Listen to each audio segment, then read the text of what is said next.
We are officially back talking graduates, gambling, and the best way to view sports with Dr. Colin McDonald on the Heat Exchanger podcast.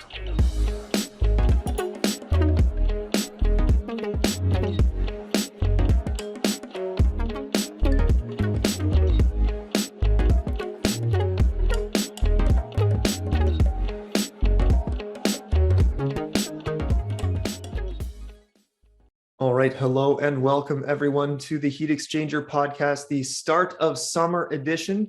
Today's episode brought to you by Linear Error Propagation, addition by subtraction. How you doing today, Vince? Good. It's good to be back, and it's good to be talking with you, Jake. I feel exactly the same way. So what do we have on tap today, buddy? We're going to talk a little bit about sports, and then we're going to talk about fusion power, and then we have our guest today, Dr. Colin McDonald, and we'll talk more about Jays and sports with him today. And I think he's going to be sticking around for our tier list. So this is the first that our guest would go through the tier list with us. Yeah, we are very excited to have Colin join us. He has a lot of hot takes about a lot of things, and I'm excited because that is what we do on the Heat Exchanger podcast. First things first, Bud, why don't you give me, it's been a minute or two. We did the Christmas episode where we interviewed the ladies last time, and they told us about how I'm assuming you're wearing your indoor pants right now because I see that you're at home. So what have you been up to? My indoor shorts. Term? So you're in shorts. Okay. All right. Well, my mistake, But what have you been up to over the last term? How did it go? Let's hear it. Yeah, I mean, I've been teaching last term as for you, and it's been busy. I mean, we were thinking that we could sneak in an episode during reading week, but obviously we were fried by that time. So I mean, this term has been quite busy, being back in person and all that stuff. It was fun, but I mean, a lot of things has happened in terms of not just work, but at home and whatnot. We got a Disney Plus subscription, so that's exciting. Huge elite acquisition, free agent signing. Yeah, the kids wanted to watch Encanto, and so we got a 1-year subscription. We got so it was Chinese New Year in February, and they got money as they were. I mean, as kids, they get money. And so we told them, we're like, hey, if you really want to watch Disney stuff, then you could throw it into the pot. It's about $120 or whatever for the year. So they chipped in to do the subscription, so that's good.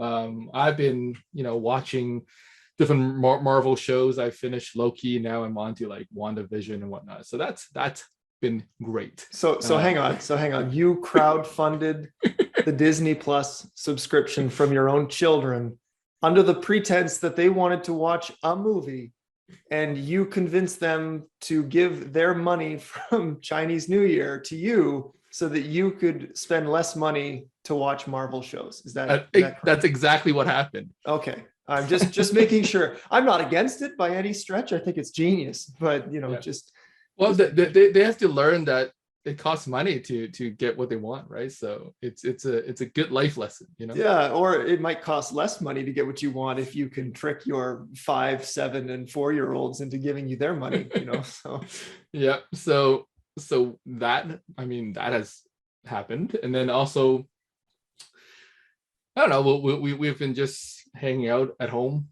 most of the time, but now we're going back in person for things. My kids are gonna have a dance recital in a week, and then they're starting soccer in 2 weeks. So it's good. It's good. Yeah. How about you, man? What has been up? That's beautiful.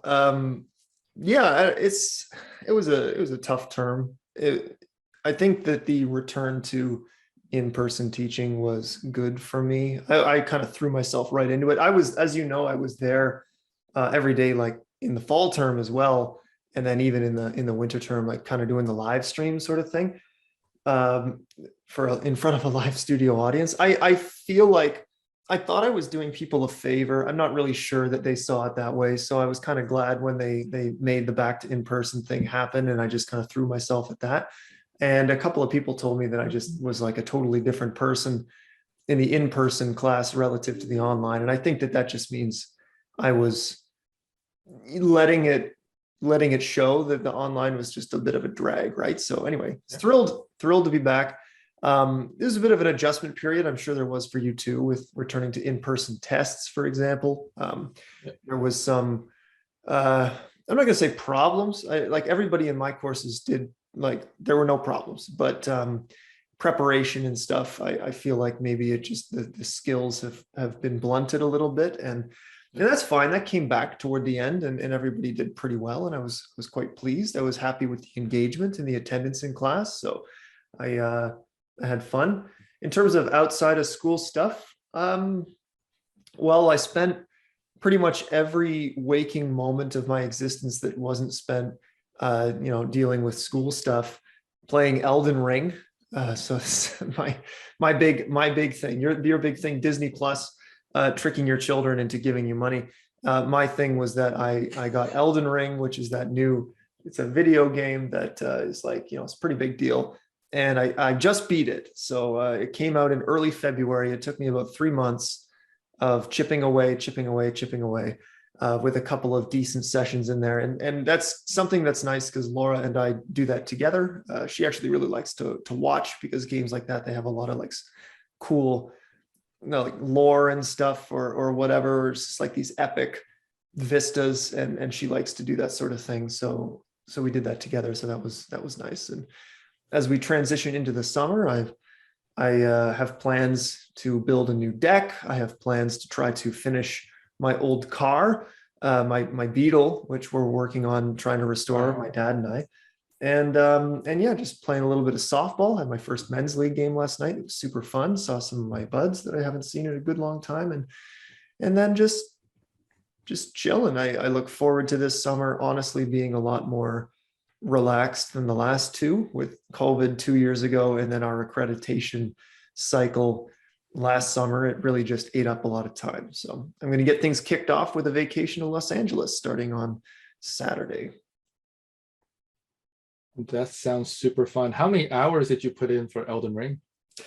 How long did it take me to beat Elden Ring? Yeah, well, what's your in-game hours? Yeah, the in-game, that's a great question. So I had some AFK away from keyboard. I had some hours where I had the game paused and I was like cooking and stuff. So it's maybe not really totally fair, but the game clock when I beat it was at 98 hours. It took me 98 hours. 98 hours. Wow. Yeah. So, and when I said like every waking moment, like, we're talking an hour a day on average, right, for 3 months. But usually like that's like, play for the entire morning on a Saturday if Laura and I have nothing to do sort of situation. And then, yeah, it adds up. It was crazy, and it took me 98 hours, and I accomplished 0 side quests, I think, because they're very kind of veiled. I don't know. It's the style of game. Anybody that's listening, all 2 of you, if you've played a From Software game, then you know what I mean when I say that like the side quests are not, it's not like games like Skyrim or The Witcher, where it's just like, okay, go do this thing, and like this is what you have to do. It's like extremely obscure, and you have to kind of encounter the right people in the right place, which in former games was okay because the world wasn't epic. The game like Elden Ring is the biggest thing I have ever seen in terms of like a piece of media or like a piece of art, if you want to call it that. It's crazy how big it is. And so I missed basically everything. I got an ending. There's a whole bunch of endings. Some of them require you to like basically beat an entire second game with like its own bosses and stuff. And I didn't do any of that. So it's quite big. Will you go back and finish some side quests? I will. I want to try move on to something else when I have a minute, but yeah, no, I will. Like, I love these types of games, and they have things like New Game Plus where you get to keep all your stuff.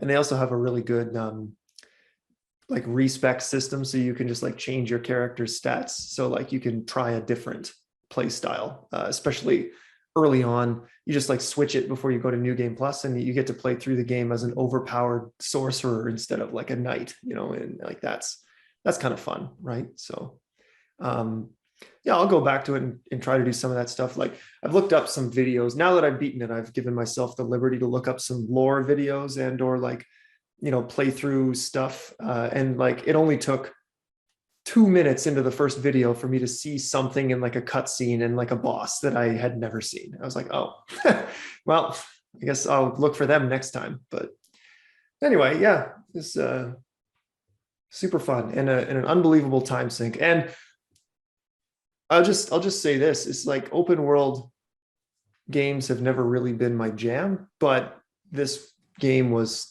spectacular. It's just like such at the antithesis to any other open world game that I've ever played, where like there's just so much going on and there's so much variety in the landscapes and in the architecture and in the enemy designs, and like there's just always things and like so many hidden levels and caves and catacombs with their own bosses and unique items that like you're just wandering around and you're just like, oh, there's a hole in the wall. And then you go in and it's an entire level, right? Like a whole level. And it's just like the developers just know, especially in today's day and age of, the internet and everybody knowing everything about everything.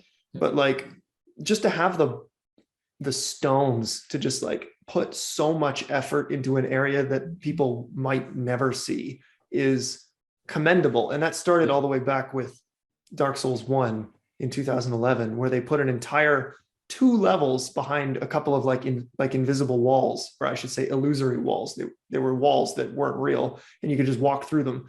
And they had like all this like extra content. And then they did that again in this game, except they like cranked it up to 1 million if you compare it to the original game, and like what's actually hidden in there, including pretty much the most difficult boss in the whole game is down there too. So it was amazing. It's crazy like how detailed and how expansive games are now. So yeah.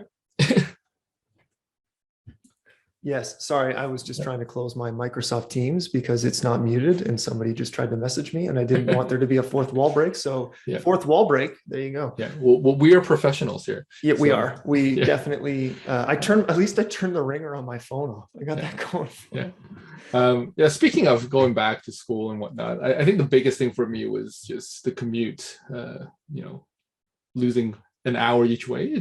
And then I forget how long it takes actually to walk across campus sometimes.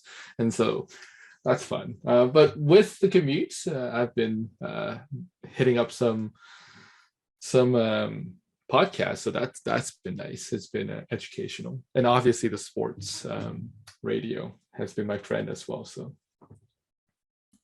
yeah, totally. Well, I mean, see, that's something that I've always told myself I need to be better at or like need to do. So here's something about me. I actually, how like people like to put on podcasts or music or even like, a Twitch streamer on the second screen or in the background and just listen to stuff while they work, right? Like a lot of people do that. I can't do that. I don't deal well. Like when I work, I need to kind of work in silence. I can do mindless things, like if I'm doing grade inputs or if I'm like drawing maybe some figures for some slides or a paper or whatever, like I can have stuff on in the background. But when it comes to like trying to focus and maybe writing tests or grading or like making like whatever, I can't have that.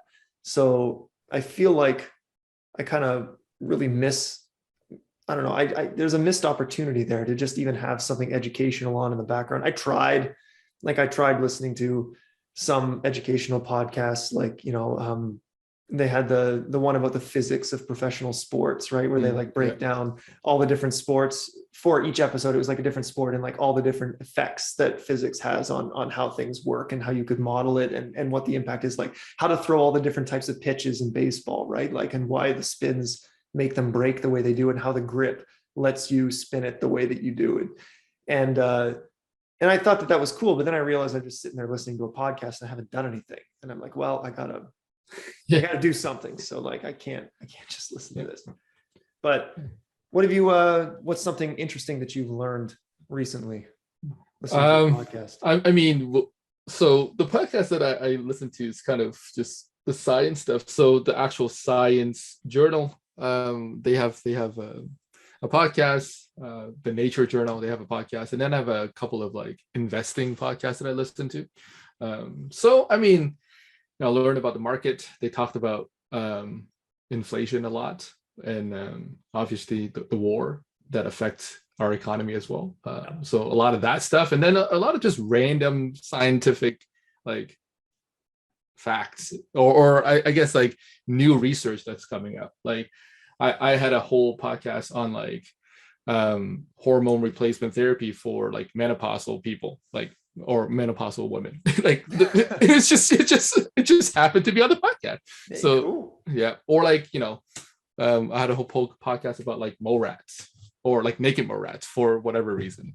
They were talking about like their cells mutating, and how like the idea is that, you know, bigger animals, since they have more cells, they should have like more mutations causing them to have lower lifespan, but they don't see it like that's actually not the case in real life. And they try to figure out what causes like somatic mutations, which leads to cancer, and then trying to figure out like what are the key genes that affect somatic mutations, so that we could perhaps, you know, make us age better as humans. So things like that, like just random research that kind of pops up. So I mean, like, random research or not, it sounds pretty sweet. So. yeah, I mean, like, it's good. I mean, I have an hour each way going home and going to school, right? So Right. like, what am I going to do?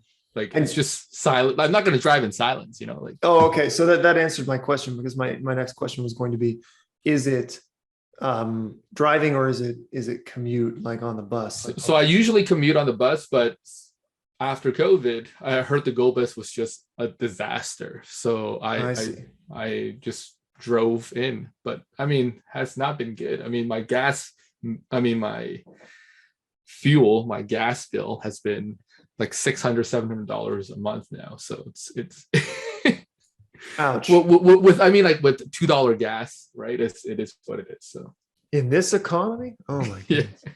Yeah. Well, I mean, like, I was gonna say, like, how much cheaper is it to take the bus? Oh, it's actually Yeah. cheaper to take the bus, like a lot cheaper. Really? Yeah. It's interesting. Yeah, I don't know, man. The fuel prices are, it's a little tough, right? Yeah. Especially when you consider that, you know, Joe Biden is releasing strategic oil reserves in the US because of crazy gas prices, and their gas prices are, you know, $4 a gallon. Yeah. You know, which is, and like, people are up in arms and, like, you know, picketing in the streets and burning stuff down for $4 a gallon. $4 a gallon is $1 a liter, right? Granted, it's $1 American, so let's call it $1.30, but the difference is pretty stark still, right? Like, we have a lot of carbon tax on the fuel, and that, of course, that went up in April, I think, early April, or maybe it was February actually, but like, it's been going up, and not in minor increments either, right? So Yeah. I'm not exactly sure what the final number for the tack on for carbon tax on Canadian fuel is, at least in Ontario, but it's not insignificant, right? Like, it's in the 20 to 25 to 30 cents per liter range Yeah. at this point. It makes a big difference, you know. Okay, well, I mean, okay, hang on. We got to go on a rant here for a quick second. Like, everything is so expensive. All right. That's Have you gone to the grocery store lately? I mean, no, because I'm dying because I don't eat food. But like, no, like, honest to God, it's insane. We're at the point where I see lettuce, like they got like, we go to the Fortinos. I like the produce at the Fortino. I just like the Fortinos. I don't know. Call me uppity. I guess if I really wanted to save money on groceries, I could save $10 per trip to the grocery store going to a No Frills, but like, I just don't want to. I like Fortinos, and I like their pizza. So, but like, you know, we're at the point where those, do you ever buy the maybe you know what I'm talking about, the 3-pack of Andy Boy lettuce, like the romaine lettuce. We're at the point where if that's like $4.99, I'm like, oh, that's pretty good, you know. But that's crazy, man. Yeah. Like, it's wild. Like, do you remember when, oh man, my crusade, have I told you about how much I hate celery? Like, celery, you know, requisite component in a lot of stuff. I understand that. I'm not going to knock something that's, saying that you don't like celery is like saying, oh, I don't like, onions raw, which, it's like, it's just one of those things, right? It's one of those aromatics, but like we were going and Laura's like, I really need celery because I want it for snacks. And I'm like, okay, well, first of all, that's incorrect because celery sucks to snack on. Okay. Second of all, it was like, there was like this is in the fall, there was like a freeze in California or something. So it was like $7.99 for a stalk of celery. And I'm like, what do you, Yeah. I was openly, so we were in the grocery store and I was openly criticizing anybody that would be stupid enough to buy celery. And this lady walked by and picked up the stalk of celery and like looked at me and then walked away. And I was like, maybe I should keep my opinions to myself until we get into the car or something. But like, holy cow, everything is expensive. I mean, supply chain issues, right? I mean, that's like the new thing, right? Everything that's so it's interesting that you mentioned that. I have a specific example of a company going out of business because of supply chain issues, and I can give you some exact numbers actually because I just got this the other day. So my mom and my dad, right, for my birthday 2021, I think, because it didn't arrive until like December because of supply chain issues. But they got me this thing called the Box King, which is a board game modular shelf system. Because I have a lot of board games, and like up until this point, they've all been like stacked, from floor to ceiling in one of my closets, actually in the closet in this room in the office. And you want to get a game out that's like halfway down to play it with some friends, and you got to like move everything anyway. So the beautiful thing about this is that it's got like modular shelves that you can customize the height so that every game gets its own shelf and there's no wasted space, and it's really neat. But anyway, it was like this Kickstarter, and then it turned into like a fulfillment, like bunch of pledges. And so my mom and dad got me one for my birthday, and first of all, it took 9 months to get here. Okay, so it took 9 months to arrive. But the thing that's kind of related to what we're talking about is I got emailed, or I guess a forward from my mom, just like on Monday or Sunday. And it was an email from the makers of the Box King, like King Games or whatever. And it said, this is going to be like, here's your chance to buy parts. Here's your chance to buy components, because this will be our last shipment ever. We're going in North America because they're a European companies, like we're going out of business. And then they said, like, the reason that they're doing it is not because people don't are not buying their product. It's because the cost of a shipping container, like just to be able to send parts over the Atlantic, has gone from $1,000 to $9,000 per container in the last like year. And it just makes it unless they basically they have to double the price of their product to like justify their location on this container. And they're like, but nobody will buy it. So like, we're going to send one, like we've got one more inventory already in North America that we're just releasing. And then we're done, because like, they just can't afford it. It just it's too much. Yeah. That's crazy. Like nine times. Yeah.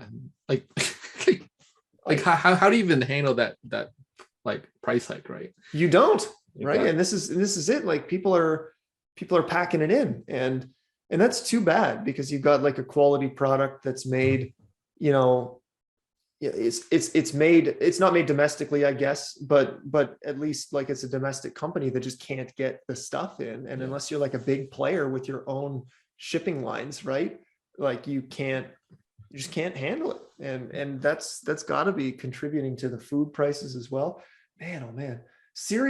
Cereal's like the most depressing of them all, right? Because cereal you usually buy on the, I don't know about you. Do you buy cereal? I buy cereal. I use cereal all the time, but I buy it from Costco. So it's fair. See, totally fair. And Costco is still like, if you ask me, Costco just becomes even more valuable in a time like that. I mean, they have such pricing power. It's crazy, right? Costco, because they make everything themselves, right? Like and they have their own supply chain, all that stuff. So I will with confidence say that, and I've gone on record saying that I have a Costco membership, not necessarily to be able to buy things at Costco, like I don't really care. I don't go to Costco and buy Royale tissues. I don't go to Costco and buy like brand name dishwasher detergent or whatever. I go to Costco to buy Kirkland products. Yeah. Right. Because Kirkland products are excellent and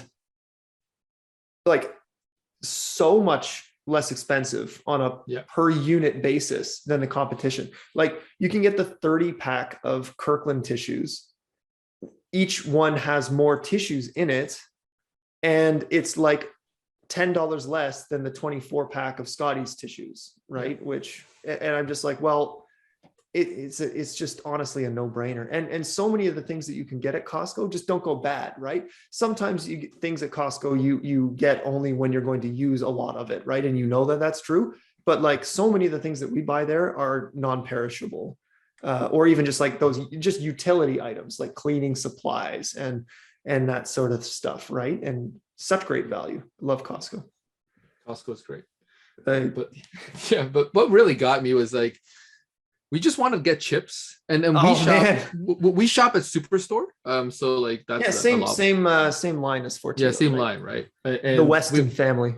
We go to the Superstore because they price match, because that's a fun game for us. They price match at the Superstore? Yeah, they do. You're so cheap. Also, I love it. Well, we use this app called Flip, right? Hopefully everybody knows about that app. It just like collates all the it's like hotels.com for prices for bread. It's great. Anyways, like we were just looking for chips like a couple months ago for like Lay's or whatever. Apparently that they had a whole like fallout with Frito-Lay. Yep, right. I heard about that. So I mean, like we're like, okay, the only chips we can get is like PC brand, which is just fine. They make good chips, but I'm like, come on. And then they come out last week saying like our profit went up by 40%. Loblaws. And I was like, come on, guys. Like killing me here, right? Like it blows my mind. So like the dispute with Frito-Lay, right, was that Frito-Lay was you got to buy shelf space, right? You got to license.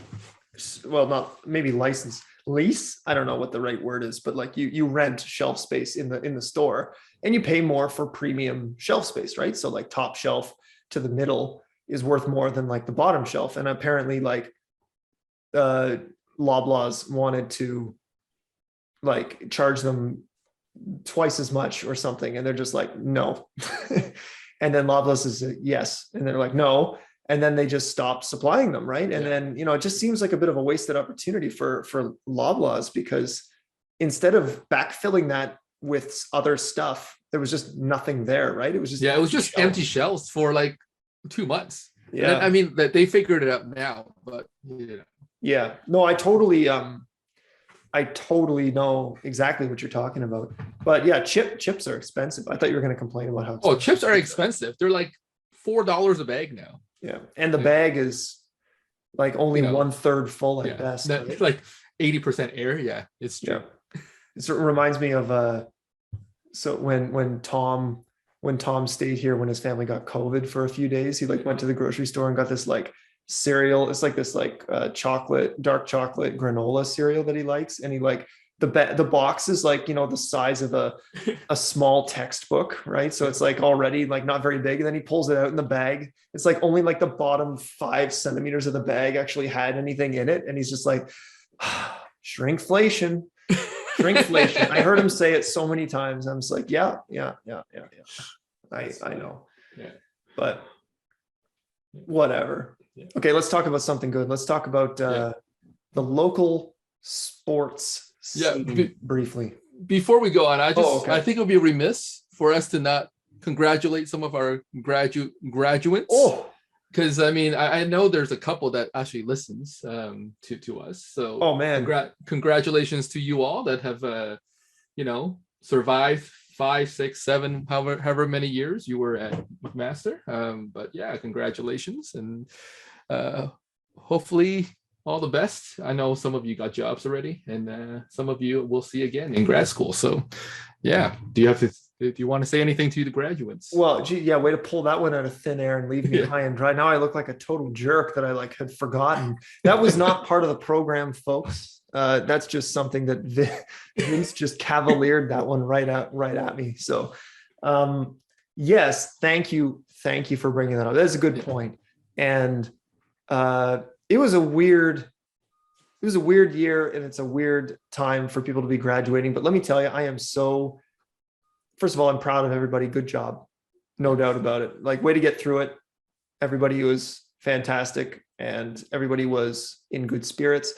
I can't describe to you how nice it was to have an actual Kipling, a Kipling where people got to experience getting the iron ring, and like, mostly forget about getting the iron ring for a second. Like, that's cool, but it's being with you. Like, let's call it what it is, right? It's being with each other to experience that makes it special. It's not, getting the ring is good, and it's a nice kind of confirmation that you made it and that it's legit, right?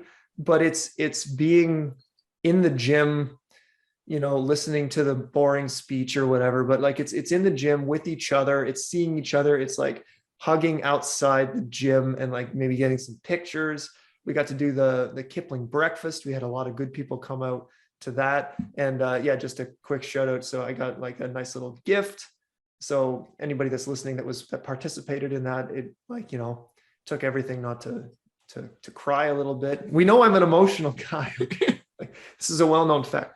So that was great. And then we got to do Kipling formal, which we went to. We didn't stay late, obviously, for the party, but it was nice to see some of the students cut loose a little bit and have some fun. I feel like there hasn't been a whole lot of fun in the last few years. And yeah. Of course, my wife got COVID from that. Somehow I dodged it, but apparently everybody at Kipling had a brush with COVID, and I managed to escape, but Laura was not so lucky. She's fine now. And yeah, I just like, the last lectures, convocation is going to be great. Everybody just was happy, and good for you for being happy and to find a reason to celebrate and like to actually celebrate. I think that's important. So some good stuff. Yeah. I mean, definitely the Kipling was a million times better than the virtual one I without question, the virtual Kipling last year, no disrespect at all, because they did their best, but like when they had 500 people unmute themselves all at the same time to try to like do the repeat after me thing, and my speakers almost exploded, I was like, never again. never again. It was tough. It was tough. But this time, yeah, it was nice. And I was happy to be in a couple of pictures, and give some fist bumps, try to do the fist bump where your iron rings clink to each other or whatever a little bit. So, that's great. That's great. Times. All right, let's switch gears and talk about some local sports. This is actually probably one of my favorite time of the year.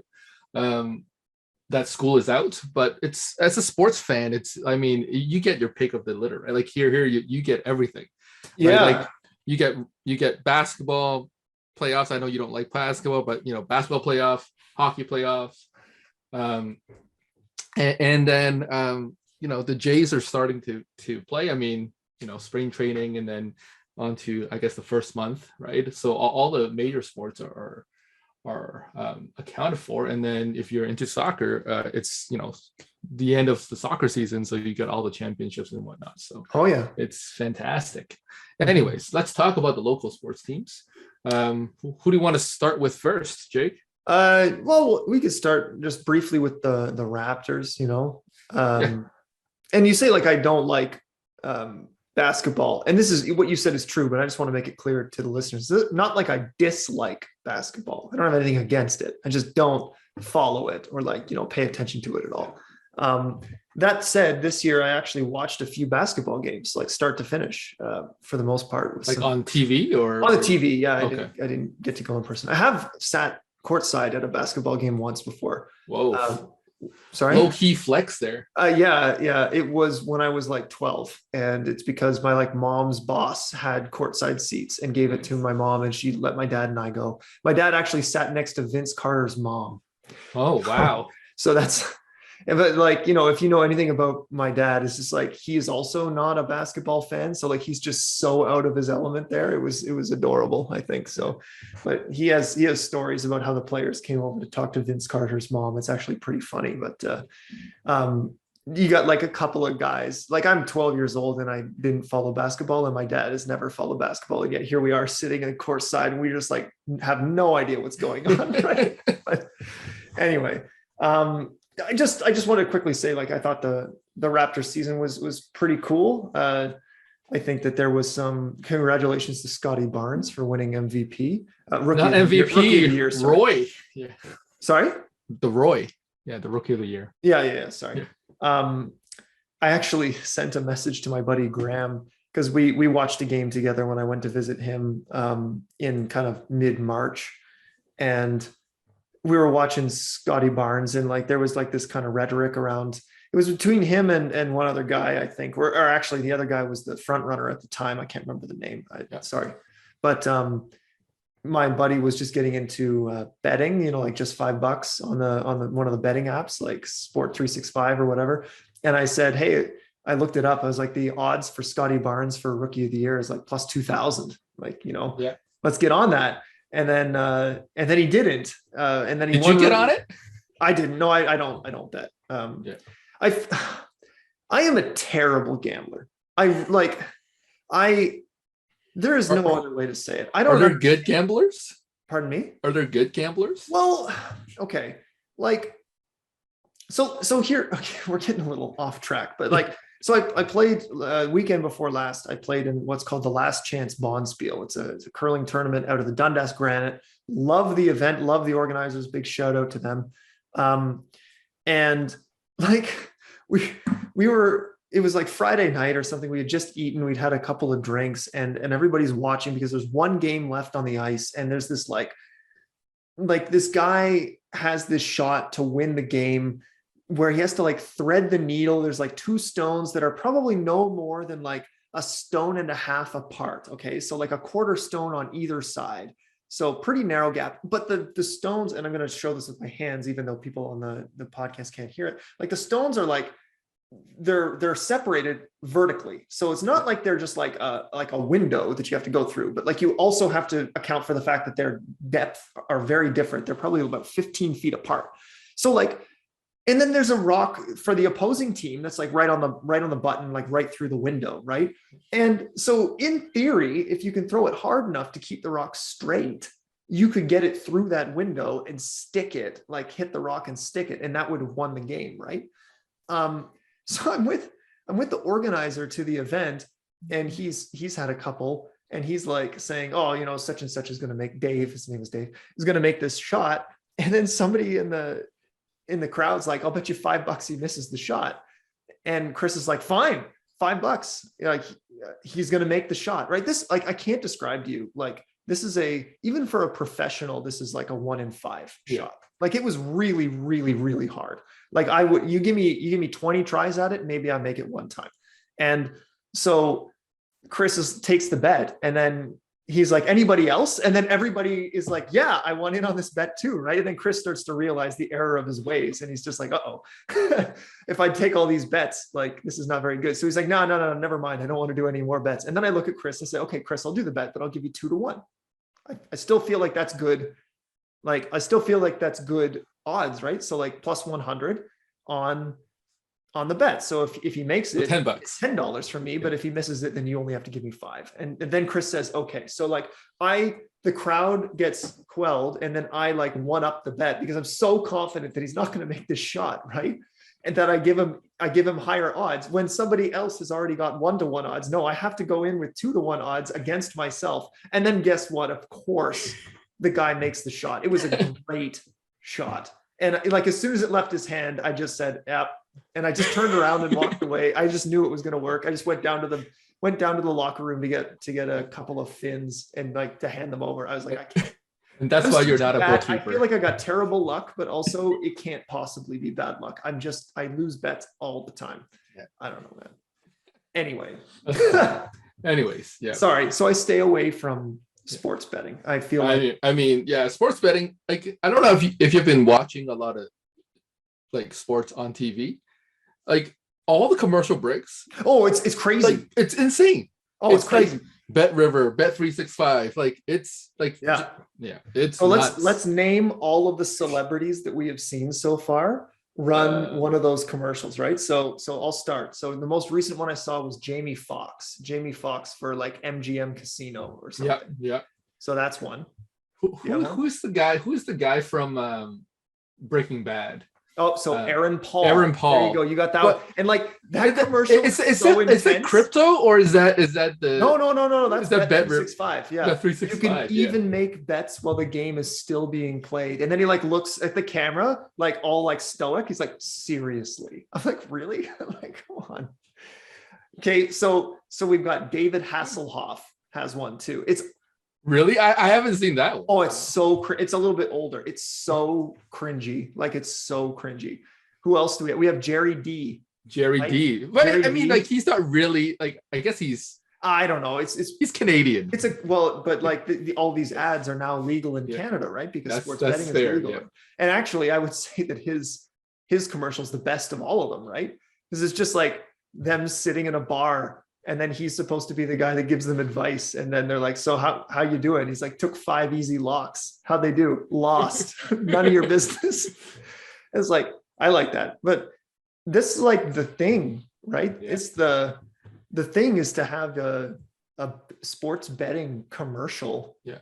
Like, and then every sport, like cast, news, whatever, now they have like the line there. Like everything that I've seen, it's like, here's the money line. Here's like, it just kills me. Like it's crazy. So I listen to the Fan 590. And when I go for early morning tennis or whatever on the way there and on the way back, it's always the morning show, right? And the morning show is now run by JD Blake and Ailish. Yeah. And they always do the wake and rake, right? They call it the wake and rake. Great name for a segment, by the way. And like I don't participate, but like they talk about that and they like have their records and stuff. And it is, I've learned a lot, to be fair. I've learned a lot about how the odds work and sports betting and all that kind of stuff and all the props that you can do. There's another show on Sunday mornings, which sometimes I play tennis in Vaughan early on Sundays. And so like it's a long drive and from 10 to 12, especially during the football season, they have Between the Lines, which is another, it's good entertainment because those guys just rip on each other and they've got like the classic, like, I'm going to lock it in. And they've got like that goofy noise that like, you know, reminds me of a Simpsons like clip where it's like, this is my shoe in of the week. And the guy pulls out a giant shoe that just says shoe in or something like this, or this is my lock of the week. I love just the over the topness of it all. So do you bet on sports? I do not. So like I stay far away from that. So I feel like if I were to bet on sports, I'd be too tempted to do the happiness hedge, right? So that's what they talk about sometimes. So like, let's say it's never going to happen again, as much as I hate to admit it, as I flash my Roger Federer hat again on the screen here. But like, let's just say it's Roger Federer is playing in the finals of Wimbledon, right? Like I'd be tempted to bet against Roger Federer just so that I get something if he loses, and if he wins, I lose money, but he wins. You know what I mean? Yeah. Like betting against the Leafs against the Lightning, which we'll move on to in just a second here. But like that's called the happiness hedge. When you want the Leafs to win, so you bet against them so that if they lose, you're just like, well, at least I got money for it. But like if they win, you're like, it's because I spent $10 that they won the game, right? It's worth $10 for the Leafs to win that game. You know what I mean? Because your bet influenced the outcome of the game, right? 100% it did. Yeah. That's a healthy attitude, right? That's definitely what gamblers think, I think. So speaking of Roger, he said he's coming back to play, eh? I know. God bless that man. I love Roger so much. He can do no wrong. It's at the situation like where, you know, I think he probably should have retired. Have I told you my hot take about the 2019 Wimbledon final? Have I told it on the air too? So like, I don't want to waste our time, but like the point is that I think the Wimbledon final 2019 should have been his last match. That would have been the way to go. Win or lose, it would have been the way to go. Obviously win, it would have been epic. Do you imagine how cool it would have been to just like win against Going somebody on who's top, like yeah. supposed to overtake you in the race to the Grand Slams, and like it would have been awesome. I'm so sad it didn't happen. I'm still sad it didn't happen for him or whatever. But the reality is, I think that should have been the end. It's been tough to be a Federer fan.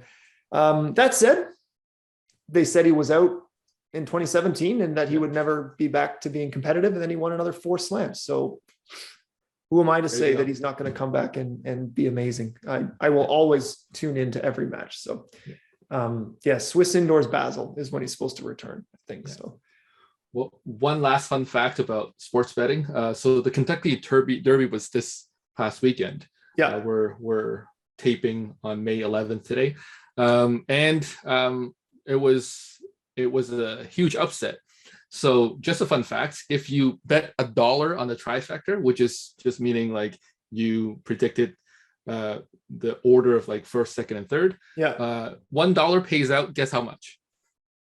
$1 pays out, I don't know, 2,000. 14,870. That's awesome. And then there's a superfecta, which is like if you guess the top 4 correct, $321,500 for a dollar bet. For a dollar bet, how many horses are in the Kentucky Derby? 20, I think. And like, so now the question becomes, how many permutations are there? Well, like not every permutation has this payout, right? Because it needed to be that specific order that paid. Correct. Yeah. Exactly. That makes perfect sense. It's not like picking numbers in the lottery. No, like the numbers that you obviously. That makes a lot of sense because it's not a lottery. Obviously, and because it was a huge upset. I think it was an 80-1 upset. It was crazy. So wow, $300,000. If you guess the first 4 numbers right, yeah. For a dollar bet, like that's awesome. Nuts. Anyways, we were talking about the Raptors. I thought the Raptors did a fantastic job, given what their roster is. Obviously, the playoffs ended with Joel Embiid and James Harden. Joel Embiid and his one eye. No, his broken face now. So yeah. I mean, he took an elbow to the face. I mean, they overachieved. The Raptors did, and obviously there's some roster issues. It would be great if we get some more 3-point shooting and maybe some actually a big rim presence. A rim presence. But other than that, they did what they can with the roster they have, and they're very young, right? Like I think the average age is like 24, 25. So it's good. Unless they keep trotting Fred Van Vliet out there for 40 with half 40 minutes a night. I mean, we have no bench, right? We have no bench. It is what it is. They literally don't even have a physical bench. They sold it. They just like, we don't even need this. This is fine. I'll tell you, I will never be upset on like a sports news show or something if they just show still images of Nick Nurse looking indignant. Like Nick Nurse mid rant or Nick Nurse when like a call like he doesn't agree with, the faces that he makes are spectacular. I love it. And I mean, the Raptors organization have a really long leash because they won in 2019 and nobody's expecting them to do much in the next couple of years because it's just their roster. But they always get it to work, right? Like, I mean, Masai and Webster, like they do a fantastic job managing the team. So that's my take. It's not a hot take at all. So no, lukewarm take. But you're not a guest, so we don't really care what you think. So that's fine. How about the Leafs? Jay? Oh man. I was telling you before we came on the air, so to speak, that my first men's league softball game last night, and like people were so invested. Like it started at 8:30 and we had a phone hung on the fence in the dugout playing the Leafs game when, if you were off for an inning, like we had 3 subs.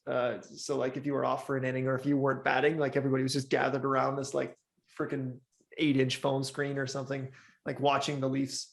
Good on the Leafs. So they, like you said, this is May 11th. So they won last night to go up 3-2. Austin Matthews, the unit with the game winner there. Real good at home. Jack Campbell making saves, a Oh couple of man, good Jack saves, Campbell just giving like up a couple early and then steadying the ship as opposed to just like folding like a cheap tent in a windstorm, which has kind of happened. But obviously I can't, who am I to criticize a professional athlete, right? But hey, here we are, I you guess. play goalie, so I mean you Yeah, can I play comment. goalie and I definitely wouldn't have let in 7 goals. Are you kidding me? Oh my God. Like these guys are so big and so fast and so strong. Like they shoot the puck. Like I wouldn't even, like goalie is mostly anticipation, right? It's Yeah. positioning and anticipation. You can't really reflex to make saves at the professional level. You can, right? But like it's Yeah. not, you don't rely on that. Like, It's about body positioning. the right? only So- person that managed to do that in recent memory is probably Dominic Hasek. That like just like sprawl all over them. yeah, made the routine look spectacular, right? and made the spectacular look spectacular too. But yeah, no, it's all about positioning and that sort of thing, and it's all about confidence. It really is. Like professional sports or just amateur sports, like the more confident you are, the more capable you are. So anyway, good for the Leafs. It's good to see Tavares get on the score sheet, Oakville boy. But yeah, I don't know. Like I would love to see the Leafs win. I'm not a Leafs fan. I'm not an anti-fan. I'm not against them. They're my like second team. I'm a Devils fan, unfortunately. So, but the Leafs are, I'll follow the Leafs and I want them to win if the Devils can't. So good for them. Yeah. So I mean, I'm a Leafs fan, and obviously it's been a tough 2 decades, right? Since 18 years since our last playoff series win, but that's okay. Yeah, I think like I'm okay if they lose this time because they're playing the Lightning and 2 times defending champion and whatnot. But last year was just brutal. Like losing to the Canadians. I cannot. The door was open. Yeah. The valet was standing there waving them through, right? Like the red carpet was rolled out. It was sunny out. Like there's just not even just to beat Montreal, like just to get to the final. Like I mean Montreal made it to the final and look, like they won the lottery draft yesterday. Just to get out of the, what was it, the Canadian Atlantic, or no, the division or whatever, the North, whatever. Yeah. Right. Like that should have been a freaking joke, man. Like it was like, holy smokes. I mean, the Oilers got swept or whatever. Like it's like it was wide open for the Leafs. Yeah, that was bad. I couldn't believe it. So yeah, I mean, I feel for the Oilers fans as well. I mean, they have arguably 2 of the best players as well, Draisaitl and McDavid and Connie McD, and they're down 3-2 right now to the Kings.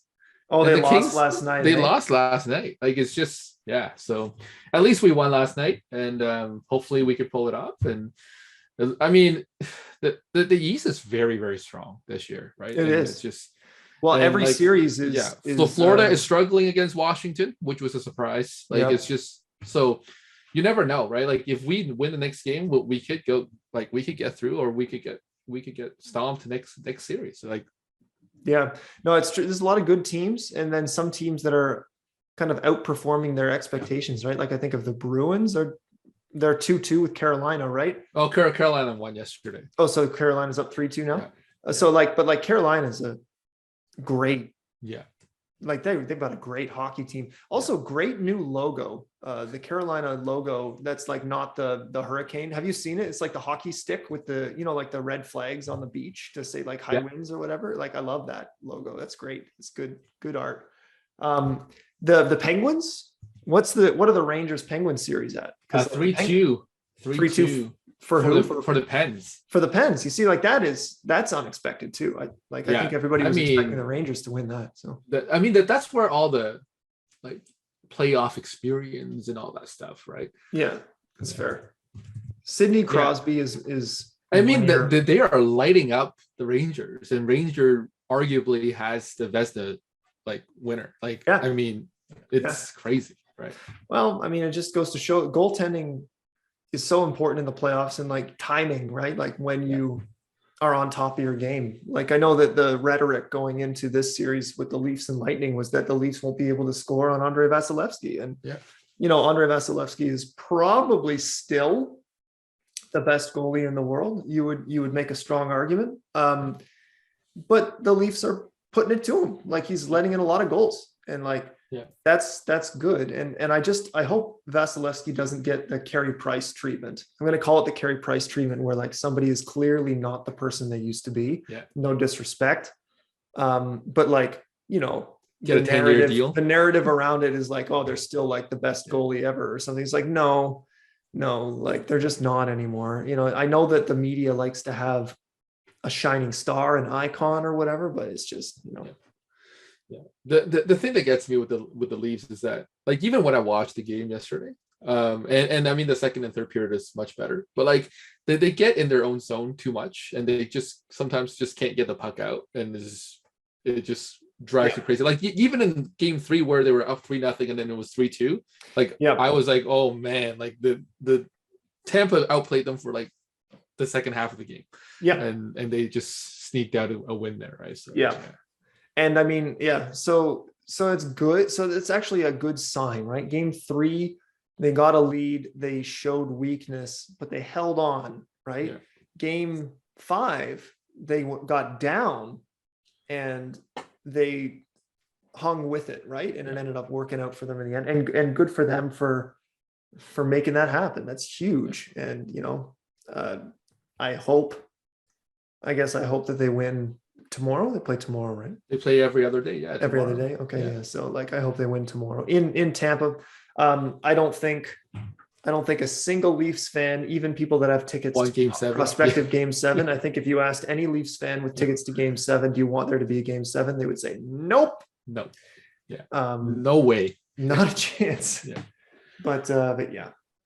And the Jays, who have scuffled a little bit recently, had an interesting loss yesterday. Oh, yesterday was did you watch the game? I guess that you were at the softball game, right? Well, yeah, like I was out doing that, but I read about it after. I haven't watched any highlights. I actually, no, that's not true. I saw Donaldson get hit by that pitch. Yeah. And then Jimmy Garcia instantly got tossed. I think okay. So first of all, that's a little silly. I don't think that there's any possible way that he meant to hit. Yeah. Josh, like what's... Are you going to go on a rant on umpiring? Because umpiring has been awful this year. Oh, it sure has. It sure has. So like what was the game? It was early on. There was a game where like the true call percentage for the umpire on balls thrown in the game for both sides was like in the 99th percentile, like, and okay, so like 99th percentile, let's be fair, that's 1 in 100, right? And there are 15, 10, 12, 15 baseball games played every day, so like you would think that that's 1 a week, like, so it's not that big of a deal, but still, it was like unbelieviously bad. Like it was like 35% missed calls or something. Yeah, they missed 27 calls. 27 missed 27 calls. You're looking it up. Thank you. Yeah, Jeff Nelson. Oh my God, Jeff Nelson. Yeah. And then it was plus 1.4 runs for the Oakland A's that game. Well, what, based on missed calls? Yeah, based on the missed. Oh my God. And then there was the Angel Hernandez debacle with, it was like, I think it was Washington and I can't remember who it was. And then Kyle Schwarber just loses his mind and starts yelling at him about how it's bad for both sides. And it's just like, it's got to be hard, right? It's got to be hard calling balls and strikes, but it's just such... When it's like 2 inches out of the zone, though, like it's like, I understand the ball is coming fast, but it's, well, it's not even 2. Like some of the calls that were missed there were like, egregious. 2 or 3 ball widths away, like, and not close. And and the thing is that like, it's got to be hard, right? Because as an umpire, you have to make a split decision, like split second decision, and you have to stick with it, right? Especially when it comes to balls and strikes. And you have to be confident. And it almost lends itself to making you look like an idiot when you make a confident call on something that is wrong. And it's not really your fault that, like, well, it is your fault that it's the wrong call, but you're almost in a lose-lose situation, because like nowadays it's so easy for, the armchair athletes like you and I to like say like that was a terrible call, because you got the strike zone box on there, you've got all the technology that can do like the slow motion replays, like, but still though, sometimes So do you think the umpire is actually worse, or do you think it's just the technology catching up? I think that the awareness is higher, and I think that that makes the perception of the umpires being worse. I think that the umpires union does not. So I watched a video on the Angel Hernandez thing by John Boy. Love the John Boy media. John Boy, yeah. He's really funny. So but you made a good point. Like the umpires union makes it impossible to fire Angel Hernandez, but there's nothing like, is it not possible just to have him ump second base? Like, why does he have to be behind the plate every fourth game? He's behind the plate and they rotate around. It's like, why? Maybe so that the other three don't have to do it more often, I guess, like in the umpiring crew, because like it is hard and it is a spotlight, and I would imagine that people don't necessarily like, people like the attention. Maybe, I don't know. Do you think umpires like being behind the plate as opposed to like being the second base umpire? Like that's the easiest job on planet Earth, right there. I feel like they probably do. They want to call the shots, right? Like, and they want to take turns. I don't know. Do you think the robo umpire is inevitable? So here's something that I think would work. So robo umpire, I'm actually kind of against it. I like having the umpire there. But let me tell you something that I think is something that we could do is like, what do we do? So now we're at full robotic line judges in tennis, right, for the most part. But they had for years before that the challenge system, right, where it was live line calls, and the players had 3 challenges per set. Like, so for this you could do it 3 challenges per game, where like you can split second. And like, by the way, they don't need to go to video review, right? They have the strike zone, like they have the ability to make that call. And like somebody can be on the desk or something like that, and like split second, like maybe you even leave it in the hands of the players, and the players have to make that call, that they can challenge the strike call, or they can challenge the ball call or something like that, right? And then maybe like it's got to be fast, right? Because the game of baseball is already slow, but like you get 3 challenges, and when you lose your 3 challenges, you can't challenge for the rest of the game. And so like a player that like thinks they got hard done by a strike at the knees can say, I want to challenge the pitch. And then like the umpire has a little earpiece and it just says confirmed strike, right? Because a strike at the knees is a strike. And then they're like, no, it's a strike. You lose your challenge or whatever, get the heck out of here. And maybe that's where it needs to go, where like the live umpire calls it, and you put it in the hands of the players, as they have to be really confident about that, right? To overturn a call. The problem with that is that it's not like in tennis where like when the ball lands in or out or whatever, the play is over, right? Like there could be a strike and then they might want to throw it down to like somebody stealing, or like maybe there's a ball that gets away from the catcher and somebody like advances on a bit. Like there's a lot of stuff that kind of gets in the way of being able to review something. Like maybe for the batter as like an individual person, like you can overturn that, but you can't extend it to what would happen after the pitch has been thrown, right? I don't know. That's kind of where I'm at with robot umpires. And about the challenge, did you see the Jays came, I guess, a few days ago when Vladdy absolutely tagged the guy. On the third base line. Yeah. And then, but they were out of challenges because they messed up the challenge on first base, and they couldn't get that out. And they ended up losing 7-1, so it didn't really matter. But like, but I think I don't know, the challenge system could also be improved. But oh yeah, no doubt. I mean, man, it's so. It's crazy. It's like in softball, I just distinctly remember, not to make this about me, but back in the like in grad school, we were playing in the softball tournament, and this girl hit a dribbler up the first base line, and I was playing first base. So I charged the ball, I grabbed it, and then she was running past me, and I just reached back because I got long arms, and I just like slapped her in the back, like just like practically propelled her forward, like with full contact, like full tag, right? Yeah. And she gets to first base, and the umpire, I guess, because the umpire is standing, I'm between the umpire and the runner at the point, right? Because I had reached back and done it, and everybody on the diamond like heard me tag this girl, right? And he looks at her and he's like, "Did he tag you?" And she looks at him and says, "No." And then I'm like, "Well, I did though, like really solid." And the guy looks at me and says, "If she's willing to lie to me, she deserves to be safe." I was like, "What?" that's what it takes? Like, are you kidding me? Oh man, it was great. So anyway, I congratulated her on her convincing demeanor. It was great. Like, what else do you do, right? I just laugh and go back. I was like, whatever. But anyway, the Jays are scuffling. The Jays need to hit. The Jays have been known to hit. The pitching has been spectacular, except the bullpen has regressed a little bit back to what we expected. Jordan Romano, I understand that Jordan Romano has had like 11 saves because every game has been tight. I understand that he broke the record for continuous saves, but I watched pretty much every game at the beginning of the season because I had really nothing better to do while I was doing other stuff, and like sports hadn't started for me yet. So, but like every single save was a nail biter. And I don't mean a nail biter in terms of like, oh, it was a 1-run game. I mean, like Romano's walking guys. He's given up hard contact. You know, he's all over it.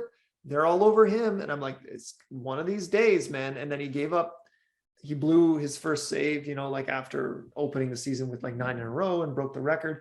And then last night, just 2 walks and a home run. Couldn't get out of trouble, man. And like, I'm a little bit worried, you know, it's the bullpen. Garcia has been poor. Merriweather has been very bad. Like compared to what he was at the beginning of last season before he got hurt, when he was just like, he may as well have been throwing smoke, man. Like they couldn't touch him. And now all of a sudden, I don't know what's happened. Like it doesn't look like his velocity is down. Maybe his deception is, I don't know, but like they're just squaring him up. Maybe he just got lucky last year. I don't know. But maybe he's giving up too much, like, you know, of a tell. I don't know. Simber has been all right, you know, like I don't know. But like Romano is like the walks is the one that like really kills you, right? Like just the control. And what really concerns me is just like his fastball. The velocity is not there. I mean, it's still up in a, you know, like 96, 95, 96, right? Like right? 96. But like he was pitching 97, right? Like last year. Yeah. So he has lost a step. And to your point, like every save, it's not like 1, 2, 3. I mean, there are saves that are 1, 2, 3, but like he's putting guys on, and it's like hard hit fly balls, you know, to it's not a recipe for success at all. Like it's just, that just shows you the difference. Because I know like Nate Pearson, you know, he got mono or whatever, you know, making out with a doorknob or something, and like so but like these guys, like, you know, you talk about their amazing velocity, like 96, 97. You know, Nate Pearson was supposed to be throwing 100 as a starter, but like now he's kind of like 96 as a starter because he just couldn't do it. And then like you look at pitchers that truly are unbelievable. Like I think of Jacob deGrom, right? Who hasn't played at all this year because of a stress fracture. And maybe his stress fracture is because he's like 32, 34 years old or whatever he is. And he throws 99 as a starting pitcher, right? With regularity. And I'm like, and he's getting to like 100 pitch count every game or whatever. And I'm like, well, like, you know, you're talking up all these guys that can't sustain, or that are, you know, closers who are literally in there to throw fire on the black, just throw heat on the black, and they can touch like 97, and we're talking about how great they are. But like, where's and I know that we're not in the New York Mets market, for example, but like, where's the respect for my boy Jacob deGrom, who's just throwing 99 with regularity, right? Yeah. And like, no wonder he's the best pitcher in baseball. Like when pitching, he's like, it's crazy. But yeah, Vladdy's expanding the zone. You hate to see it. Yeah. Bo is starting to look better. Bo looked really bad. Bo was really bad the first 3-4 Yeah. weeks. It's just like just chasing everything, like soft contact. Brutal. I'd like to see Teoscar get a few more ABs before casting judgment. Like, he was out basically the whole year. He didn't even have a spring practically, and then he played like 3 games, and see ya. So yeah, that's a bit tough. You're hoping that, with Teoscar back in the lineup, that everything would fall back in line. I think for like Vladdy, it was hard because like they were pitching around him for like 2-3 weeks, right? Because like you don't have Teoscar after him, right? So so hopefully like what we expect in terms of their hitting. Their pitching has been, like you said, fine. I mean, Manoah has been amazing. Hey, I kept Manoah in my fantasy baseball league, and I feel very smart for doing that. So yeah, like Kikuchi is turning it around. The last 2 starts has been pretty good. He's still got pretty good stuff. Just got to throw that cutter less, right? Like, well, I think he's not throwing it anymore, right? That's what they've been saying. Like, either so now they're saying like people are hitting 400 on your cutter. It's just a terrible slider. No cut fastball. It's just a slider with no break, and it's still 90. It's just right. But it's just throw your 4-seamer and hope for the best. And then he can throw it, man. Like 96, he's right? He's 96, 97, right? When he's loose. Yeah. So like it's just get your control. Like yesterday, he was no hitting guys, but for like 5-6 innings, but he still had like 3-4 walks, right? So just gotta tone that down a little bit. Barrios, obviously the game opener, the home opener was a disaster, but he's all right. Like, he's not A stuff. He's not an A stuff right now, but well, like the way that Barrios is playing, he's probably your number 3. Yeah. Which and then Manoah is still fine. Yeah. No, Manoah is number 2 to me. Like in the depth chart. And then Gausman, right? So Gausman. Yeah, lights out. Just a fantastic. And what seems to be like, he's not going to listen to the podcast, and I'm going to like toot his horn a little bit, but like seems to be like happy to be here. Seems to be, right? Like doesn't seem to be like mad that he got traded away or whatever, and he's got another year left. Here's hoping that he stays, because he's great. That splitter pitch, man, it's like a fork ball with velocity. It's crazy. Like, and like I think at the end of last season, everybody's like, oh, we got to keep Robbie Ray. Like, I think Gausman is a huge upgrade actually over Robbie Ray. Robbie Ray had like 2 pitches, right? So. Yeah, more versatility was what I was gonna say. And like, I don't know, Robbie Ray, it's interesting because he was not great before coming to Toronto and then like put it together. The difference between him and Gausman is Gausman was great, right? Before coming to Toronto, he was still good. He was like the number 3 in LA, because you got Kershaw and Walker Buehler in front of him. But like, and like Kershaw, he's probably better than Kershaw, to be fair, because Kershaw's like a million. But yeah, no, like he was a well-established good pitcher before coming to Toronto, whereas Robbie Ray was not. Same thing with Trevor Simeon or Marcus Simeon. Marcus Simeon, like was a good baseball player, but he wasn't a 40 homer hit for average guy before he came to Toronto, right? And guess what? He's not that anymore either. Like in Texas, he's not. It helps you when you're batting on a lineup that's like the Jays, right? So hey, the Texas lineup is good, man. Like what you want to run into Marcus Simeon and Corey Seager, like back to like they're good baseball players. So like that's still a good lineup. Don't get me wrong. Chapman has made me just re-upped my enjoyment of watching defense in baseball. Yeah, which is why I third like base. Sorry. Third base, yeah. Well, I just like he has made the game of baseball defensively made me appreciate it even more. I like defensive baseball. I really do. Like when I play softball, like I love to play defense. I understand that like you're not involved all the time. Like that's the way baseball is, but I still love playing defense in baseball. And he's so good there. It's crazy. His bat has been the same as it was in Oakland, which is decent. Not good. He's getting on base. It's not been good. He's like hitting in the low 200s. You know, he's like flirting with the Mendoza line.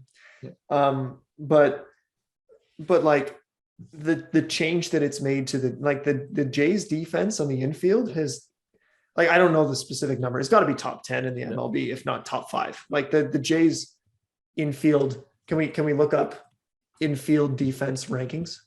Is that possible? Let me see. Do they have it handy? Jays are tied for 3rd. Tied, see? Right? Yeah. Like they've been playing, like Bo's been playing well. He's playing with confidence. And my boy, MVP of the early season, Santiago Espinal. Yeah. I am loving Santiago Espinal at the plate, you know, like whatever. Still like to watch him hit, but I love Santiago Espinal. Good for him. Bo, I mean, shortstop, based on this website, they said that he's -5 on the team's defensive run saved. -5? That's fine. Like, I mean, that's the way it is, right? Like shortstop's a tough position. Like who's got the most, who's the best? Houston Astros. The Astros? Yeah, who's that? It's not Carlos Correa. Who's Jeremy Pena. Jeremy Pena. And what's his run saved? +8. +8. Wow, that's impressive. That is impressive. Oh, 8 runs 10. over 30 Los games. Angeles Angels. There's LA Angels? 10. LA Angels. Nice. Yeah. Who plays shortstop for the Angels? I don't know. Whatever. There's too many players. Yeah, there are. There's a lot of players. Anyways, yeah, but I mean, yeah, I think like early on in the season, we were winning a lot of 1-run games. That has been kind of the talk, and I think we're just reverting back to the mean right now, right? Like a lot of run games is like they're coin flips, and I mean, we had a hard schedule for April and May, right? Like based on our opponent's strength. So hopefully, you know, in June and July and all that stuff, we have a much easier once we start playing the Orioles and whatnot. So yeah. Huh. Here's hoping. Yeah. I mean, and then there's the Hijin Ryu like coming back. Yeah. I distinctly, so again, we should be sponsored by Sportsnet 590 The Fan on this episode, but like I distinctly remember them saying when they signed Ryu, it's like 4 years at $80 million, and they're like, well, this is the kind of deal where you're going to get great pitching for the first year, you're going to get passable pitching for the second year, and then you just know that's the cost, is that you have to pay $40 million for him to do the grand sum total of nothing for the last 2. And like, there has never been a prognostication more accurate than that. It's so true. Like, right? Even when he's healthy, I don't like, is he going to be our 5th like start? Like, I don't know. Like Ross Stripling has been all right. He's fine. I like the stockbroker. You know, you go to him for your stock advice, man. Like, yeah, I like Ross Stripling. I just love a man. He'll give you 4 innings. It's fine. Yeah, I just love a man that throws 70-mile-an-hour, 12-6 breaking balls that just go right over the heart of the plate, like batting practices. I love that. It's so funny. But like, no, I like Stripling. I think he's pretty good. I've got no complaints about him. They'd like to see Pearson in like a long relief role. What a failed. Yeah. Oh, it was all the hype like 3-4 years ago, right? Like, God, I just want him to be better than he is, like so bad. Like I want him to be as good as they said he was going to be. Yeah. Do you think it's mainly mental? Like that's the thing with pitching. I think like a lot of it is just in your mind, right? Like that's probably why Manoah has been so good. Yeah. Like Manoah doesn't, like he throws a wipeout slider kind of Robbie Ray style, honestly, that slider. But like, he doesn't throw heat. He throws 94, 95. Like, it's not like he's up there like blowing people away. Like, he's throwing good major league fastball velocity, not great, and a good secondary pitch in the slider, and then the occasional like change or whatever he like mixes in there just to like keep people guessing. But like, nothing there is, I would make an argument that nothing there is elite. Like, he throws the two seam fastball on the hands of right-handed batters and is not afraid to like hit them, which is that's a mental thing, right? Like, I'm a 6'10", 260-pound dude. He's a big boy. He's just gonna frickin' just be a presence up there, and I love to see it.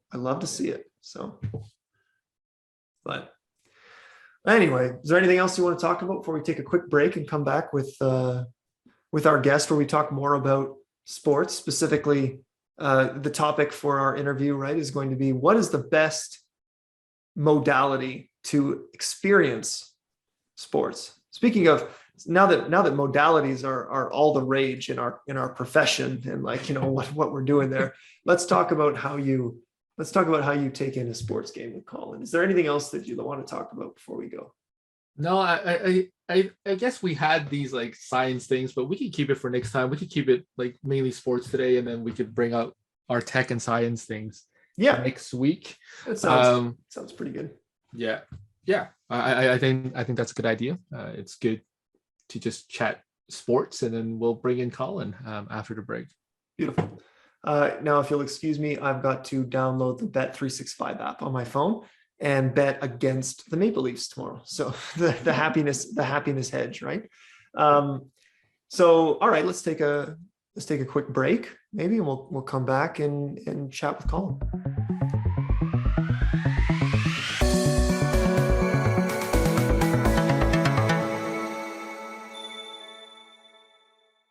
Welcome back. And right now we're joined by Dr. Colin McDonald as our guest, and we're going to chat some sports with him.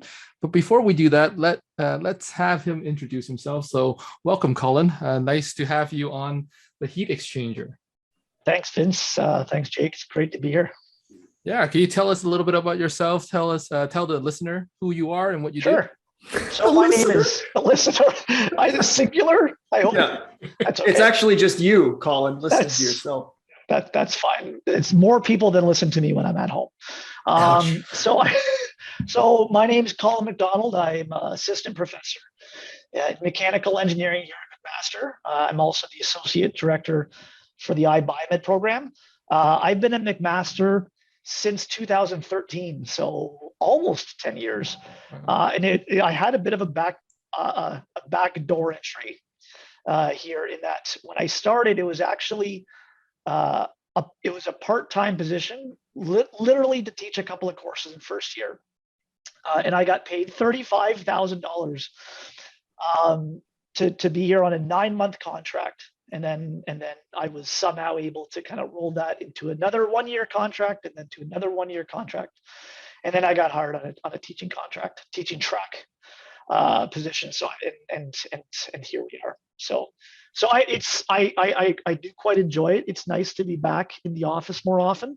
I have a wonderful family at home, and that's not the reason why I'm glad to be back in the office more often, to be clear.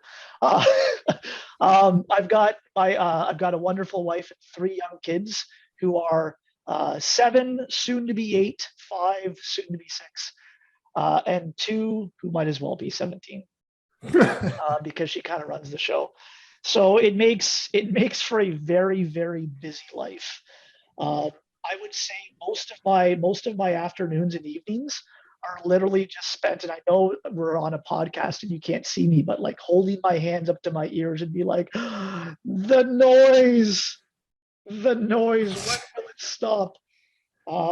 Because it never stops.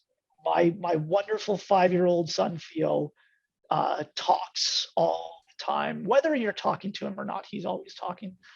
And then my wonderful Josephine, my 2-year-old daughter, babbles nonsensically. and they've all figured out how to use Google Home, which is a treat, which is wonderful because all the boys want to listen to is Super Mario Brothers Odyssey. Funny enough, it actually does play on YouTube Music. Elite soundtrack. Super Elite Mario soundtrack. Odyssey. Fantastic soundtrack. Yeah. So, if you were to ask me what I like to do with my time, the answer is I have 3 kids who are under the age of 8, and so that is my time.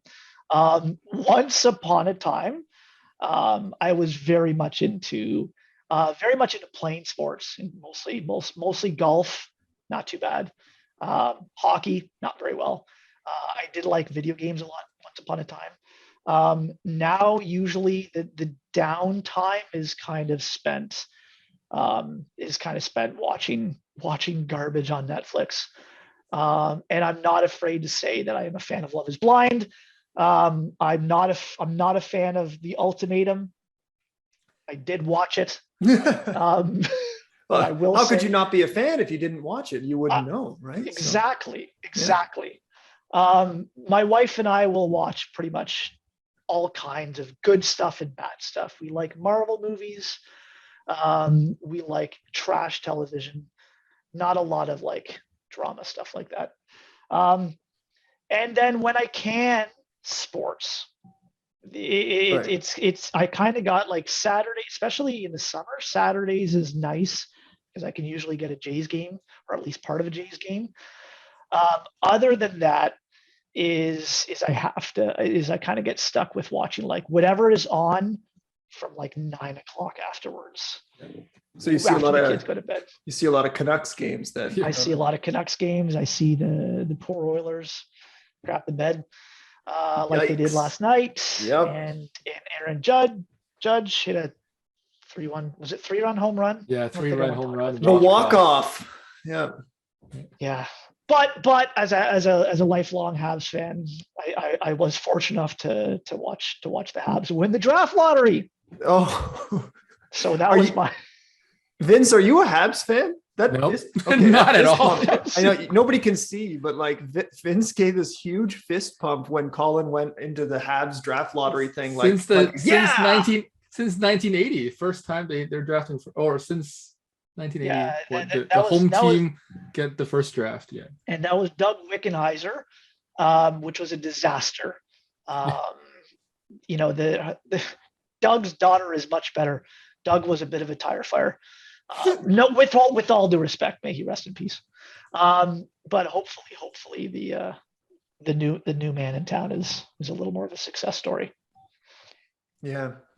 Well, that's amazing. Thank you. So by the way, just to our listeners, I did have the pleasure of sitting next to Colin at the graduation breakfast for iBiomed, where he talked with about a group of 10 female identified students for at least 15 minutes about Love Is Blind and trash television. So I can confirm that not only will he admit it, but he will argue to the death who deserves what and who deserves true love and that sort of thing. I can't pretend like I knew what you were talking about, but yeah, it's great. It's great. We love it. Surprisingly, all 10 students watch Love Is Blind as well. So and if they didn't, they made it seem like they did. Hopefully I sold it. Hopefully I sold it for them. That was the goal. The Ultimatum had not come out yet. So I couldn't really talk down that one. You got to tell, what is the premise? Like, okay, I understand what an ultimatum is, but you got to tell me what the premise so of the ultimatum is that it's all of these couples who one wants to commit and one wants to get married and the other does not. And so they bring them to this fancy hotel. And they have to make a connection with somebody else and then determine if they want to, stay with the person that they came with and get married or break it off and try something new. What? Yeah, it was really not good. What a horrible idea. It was a horrible idea. So the funny thing is that almost everyone on the show had been together for a year and a half. And it's like, we have to get married. I'm 23. We have to get married as soon as, you've been together 2 years and you're 23. Yeah. So it was not very good. Well, yeah, I think for academics especially, something like that doesn't really ring true, right? Like, I don't know about you, Oh but goodness, no. my wife and I were together for, I have to do a little math here. So 2010 to 2018. So I guess full 8 years before we got married, right? And so it was, and we lived together for half a decade, maybe longer, right? As the two of us. So yeah, I mean, whatever. We got married at 29. I was 30. Laura was 29 at the time. But yeah, actually, Laura had just turned 30, like the week before. I'm really digging myself a grave here, so I'm going to stop. Hey, I got married when I was 24. I was halfway Yeah, through my well, master's. Vince, not everybody is. But I've dated my wife at that time for 7 years already. So For 7 years. Okay. Yeah. Okay. What Right, about you, there you go. Colin? How long did it take? So we got engaged after 3 years, married at 5 years, had lived together for a couple of years. I'm a bit of I robbed the cradle. So Jen is 5 years younger than me. So I think I was 31, soon to turn 32, and she was 27. All right. But it was like I had been working for about 3 years at the time. Jen was just finishing law school, and so it was the timing was right. We kind of had worked out all the kinks, so to speak. Perfect. Just meant to be, eh? Just meant to be. So, all right. So we got to get into our tier list, which our format change for today is, instead of interviewing Colin, but all the cool things that he does and all of the awesome thread patterns that he knows in Autodesk Inventor, for example, we are going to instead include him in the entire tier list ranking as part of our little exercise today. And Vince will introduce the tier list in a second.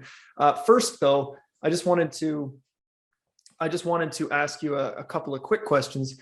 Specifically, it came up in our conversation. You said that you're kind of into sports and whatever, and it came up in our earlier preamble with Vince and I that sports betting, right? So like nowadays, when you watch a Jays game, right, like all you get is Mr. D in like the score betting app, like advertisements. And we said Aaron Paul from Breaking Bad. Speaking of which, you like Breaking Bad, right? So Aaron Paul with the super intense, serious, like freaking Bet 365 commercial or whatever it is. I'm waiting for him to say it's science. It's something else. I don't know. Do we swear on the podcast? No, we do. We do. Okay. Yeah. Okay. Good to know. So the question is pretty straightforward. How do you feel about the legalization and the accessibility of sports gambling? Have you ever gambled? Yes, I have. So for one, to be clear, I'm not any good at it. And so yeah, established that neither am I. So that's good. So I would say though, is that we actually had a couple of buddies. This was back when I was in grad school, and we thought we had figured out ProLine. And so we had set up a system. To be clear, this never worked, but we were convinced that it would work. And what sounds like a gambler. Yeah. What you would do is you would pick 3 guaranteed games, so like the lowest odds. And so we only did this with hockey. So you would pick three games on a Saturday night when there's like 11 or 12 games on TV or on. We pick 3 teams that are like gimmies. And then we would pick every single combination for all of the other games where there's a tie. And so it would be like 3 games and then a tie, 3 games and then 2 ties, 3 games and then 3 ties for all of the different combinations. And we were convinced that as long as there was at least 2 games go into overtime, because that's what qualified as a tie, then we would win money. And we never did. To be clear, we never did. We worked it out so many times, and there was a couple of times when it actually did hit, and we won like $100. But of course, we didn't play that time. But every single time, we lost, and we would literally have like 30 or 40 ProLine tickets on the coffee table, right? Yeah.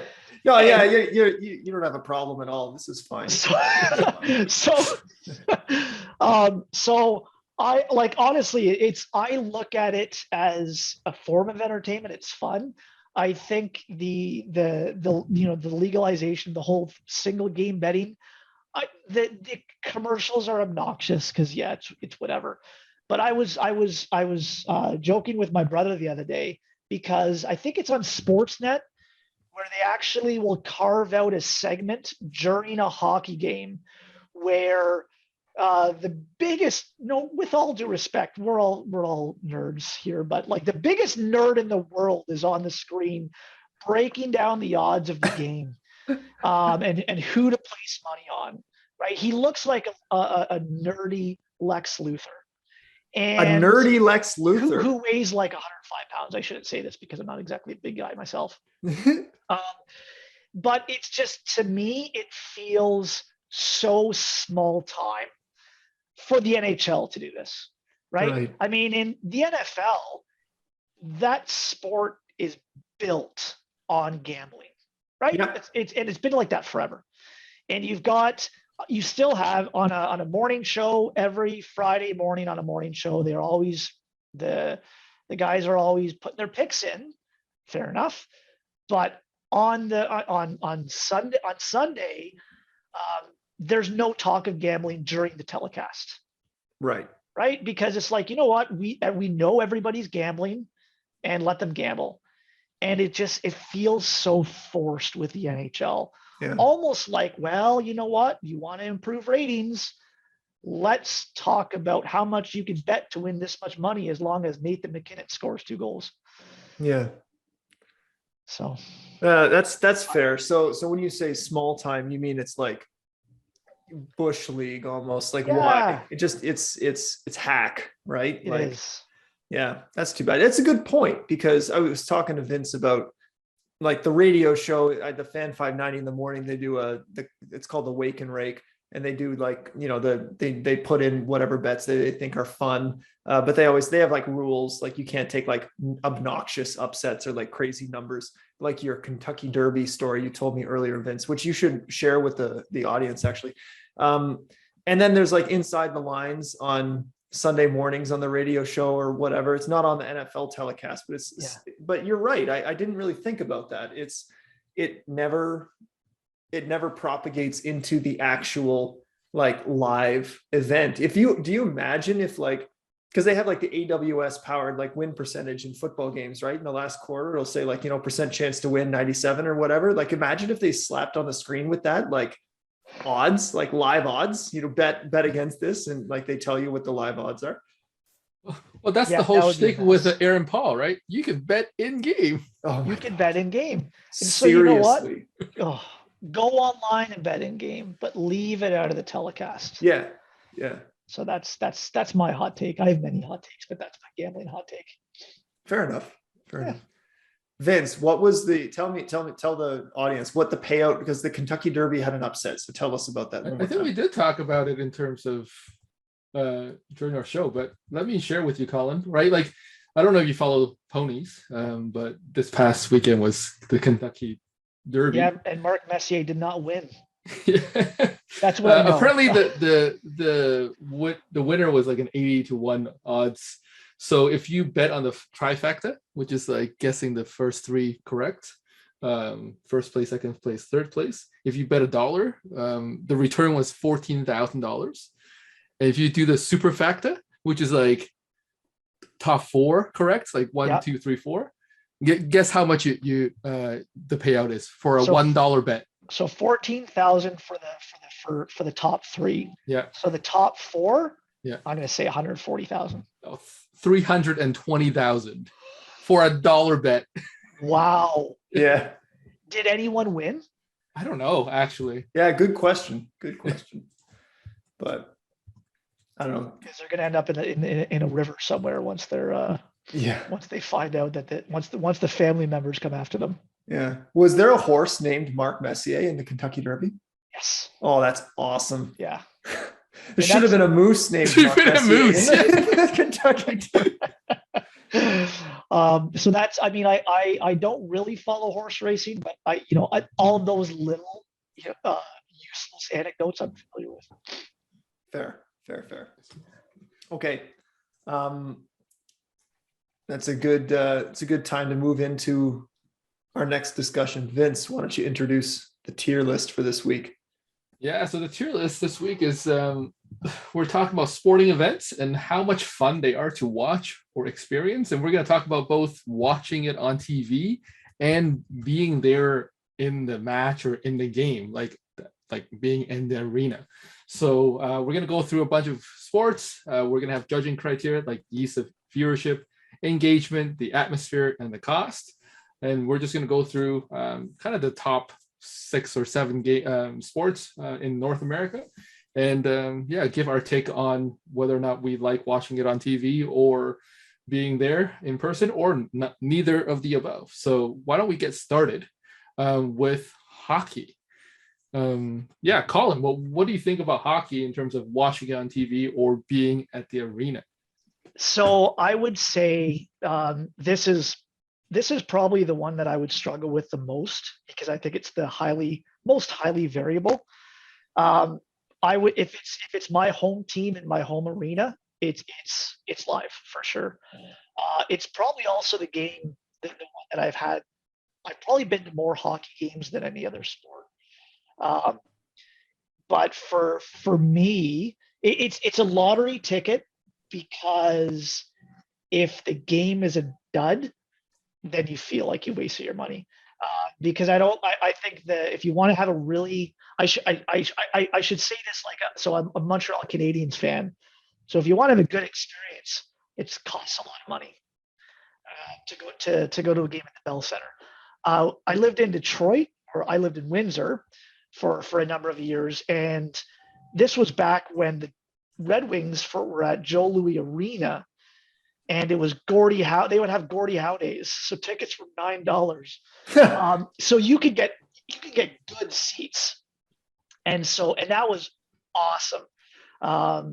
And so I think for me is the catching a game at home. There's like a safety net there, because you never really feel ripped off. I've been to a hockey game and been like, I never in the moment, but it's like I wasted my money. And so when we talk about cost, that's a big factor. I think atmosphere. I think a game, and if it's the home team, the atmosphere is awesome, as long as your home team actually has fans, Right? Which not everybody does. The atmosphere of a live game is awesome. It's so much easier to kind of you don't miss anything when you watch a hockey game live. Whereas there's other stuff happening on TV that you might miss.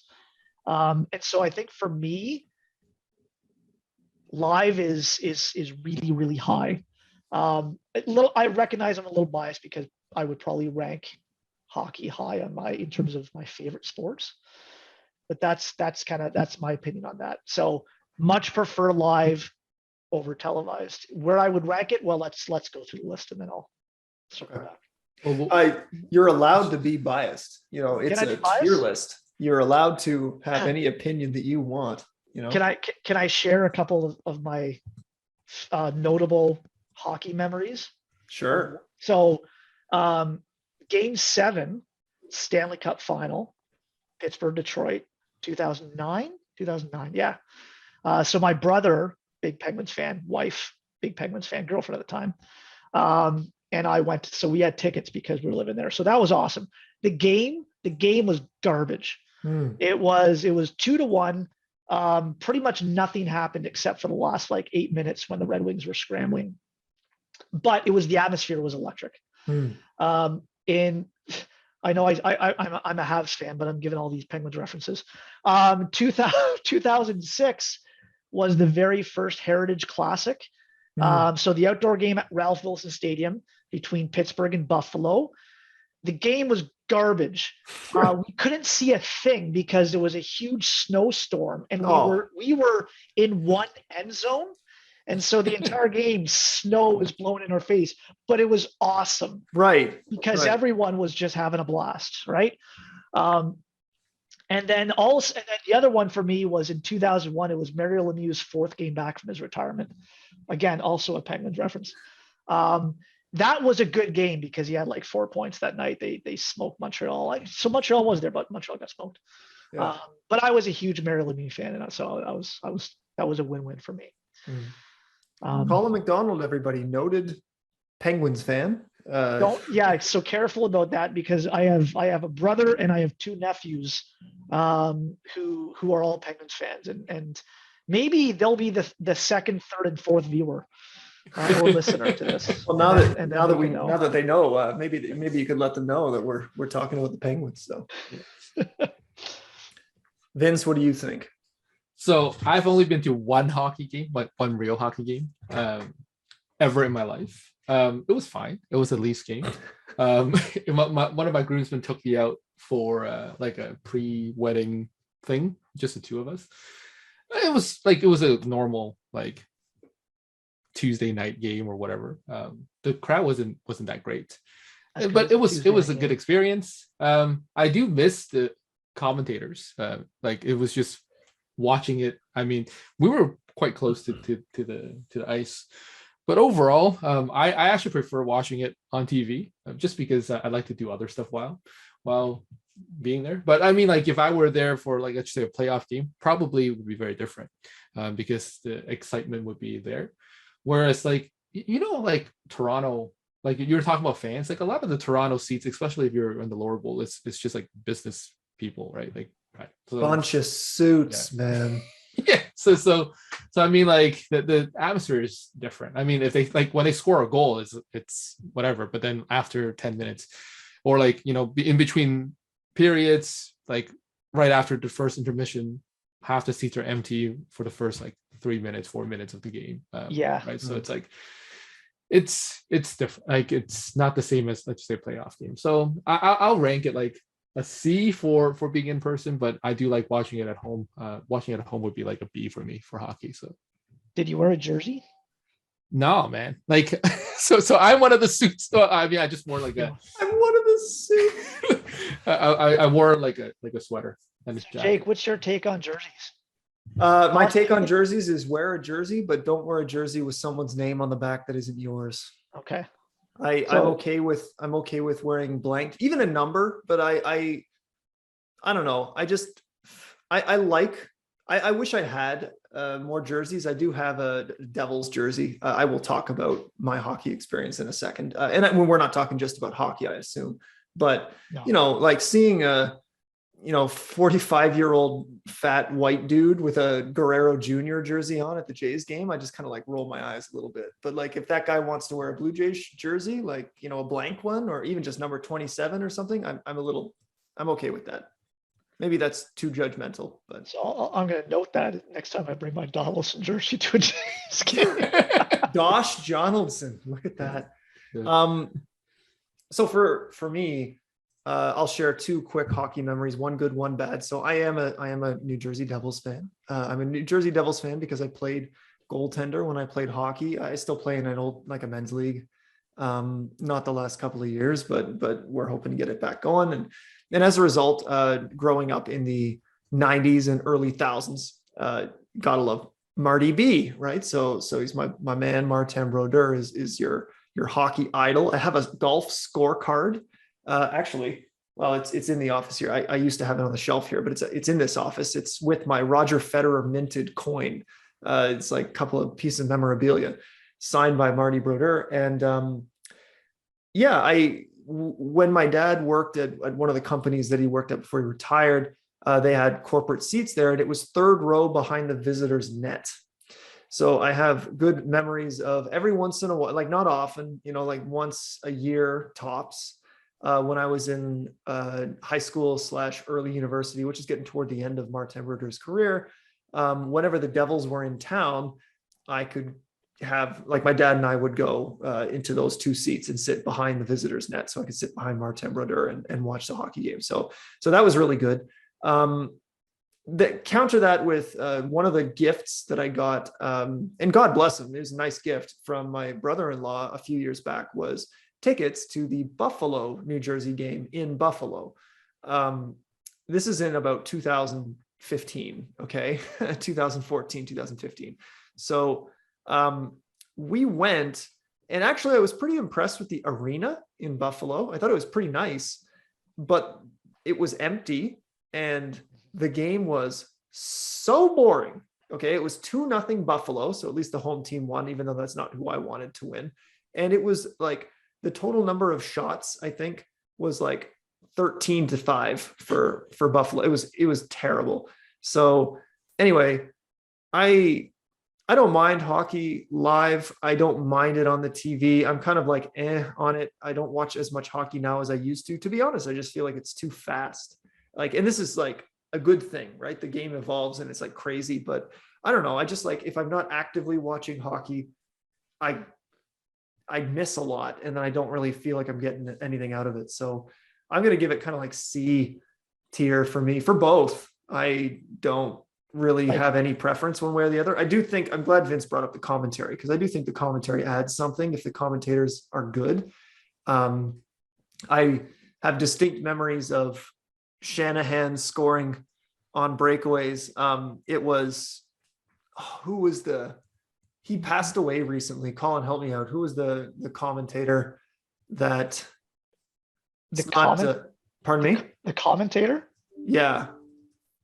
Was it Bob Cole that passed away? He didn't pass away. He's still ticking, thankfully. Is he? Okay, maybe retired. Anyway, I just remember he did retire though. He retired in quotes. Okay. So I do remember some really good calls, and I like a good call, right? That's always fun. Not to be confused with a referee call, which are always fun. But so anyway, yeah, hockey's kind of middling for me. So you gave it a C. I didn't give my rankings. I think so I'm gonna go on a good experience, because I agree. So the atmosphere, there's no variability other than the home team. Right. Every arena is the same. And I think that's a big strike against the NHL. That's fair. Yeah. It's actually a really nice counterpoint to our second sport we'll jump into right now, which has very unique atmospheres, and sometimes that can be really part of it. And so why don't we start with Vince this time, then Colin, you go second, and I'll go third. We're going to rate baseball games. How do we feel about baseball games? With baseball games, I mean, I watch it on TV here and there, and I've been to baseball games, only the Jays though. I do like the Rogers Center or the Skydome. I remember going as Skydome. I remember going as a kid, like going with the school, and like just entering that stadium as a kid. It was amazing, right? Like, so big, it's so big. I didn't know it's this big, right? Like, but like the actual, like, I had no idea how baseball worked. I think I went when I was 10. Like, I came to Canada when I was 9. I didn't know what baseball was, right? So it's like, okay, they're swinging a thing at a ball, right? Like, but just the experience itself, being at the Skydome, it was great. I mean, for me, a baseball game, probably in person, I would say like a B minus. We don't give pluses and minuses. Okay, fine. Then I would have to say C, because like the game itself is actually quite boring. Like, if you don't know what's happening, right? Like, as a kid, you're like, okay, and there's a lot of downtime. Now, if I go back now, like, I would understand, right? Like, it's whatever. But yeah, like, there's just a lot of times where you could kind of like zone out, at least for me, in a baseball game. But I think the I guess the experience of like going to the game, doing the 7th inning stretch, all that stuff, I think it's a tradition that, like, I was talking to Sam, my wife, about like taking the kids. I have 3 girls, right? Like, they're 4, 6, and 8. Taking the kids to the game, they're gonna get bored out of their minds, but like, it's an experience that I would like them to have, right? Like, and to the cost, like, for the cost arguments, out of the 3 like main sports, hockey, basketball, and baseball, I think baseball has probably the cheapest seats, or the most accessible seats, and so that has it going. So maybe I'm changing my grade, because I graded hockey to be a C. maybe I'll put that as a B for in person. And then baseball on TV, again, if it's just a normal game, like I'll put it on. But like it's not great. But like if it's a playoff, like the Bautista era where it's like the bat flip and whatnot, like that was exciting. Right? So I would have to give the TV experience a B as well. So yeah. Okay, interesting. How about you, Colin? So I would, for me, I mean, so in person is for me is awesome, and I have some very different experiences. So the Sky Dome as a kid when it first opened, I agree with you, Vince. It was out of this world. So I was 9 years old when it first opened. I had gone to games, the other Mistake by the Lake, not Cleveland, Ohio, the old X, which is Ontario's version of the Mistake by the Lake. I'd been to many games there, and we were always in the outfield, like past the home run markers. Like that's how far away we were. And so the Sky Dome was awesome. And I think it gets a really bad rap. Fair enough. But let's be honest, no one wants to go to no Canadian, as much as we like to brag how much we like the Colts, no Canadian in the right mind is going to a baseball game in April. Nope.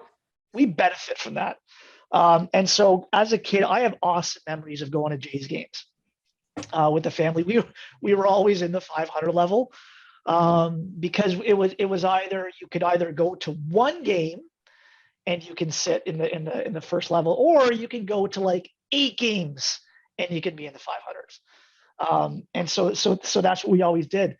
My dad, incidentally enough, he was selected as the fan of the game, which is really funny because my dad is never a rah-rah. He was never a rah-rah kind of person, ever.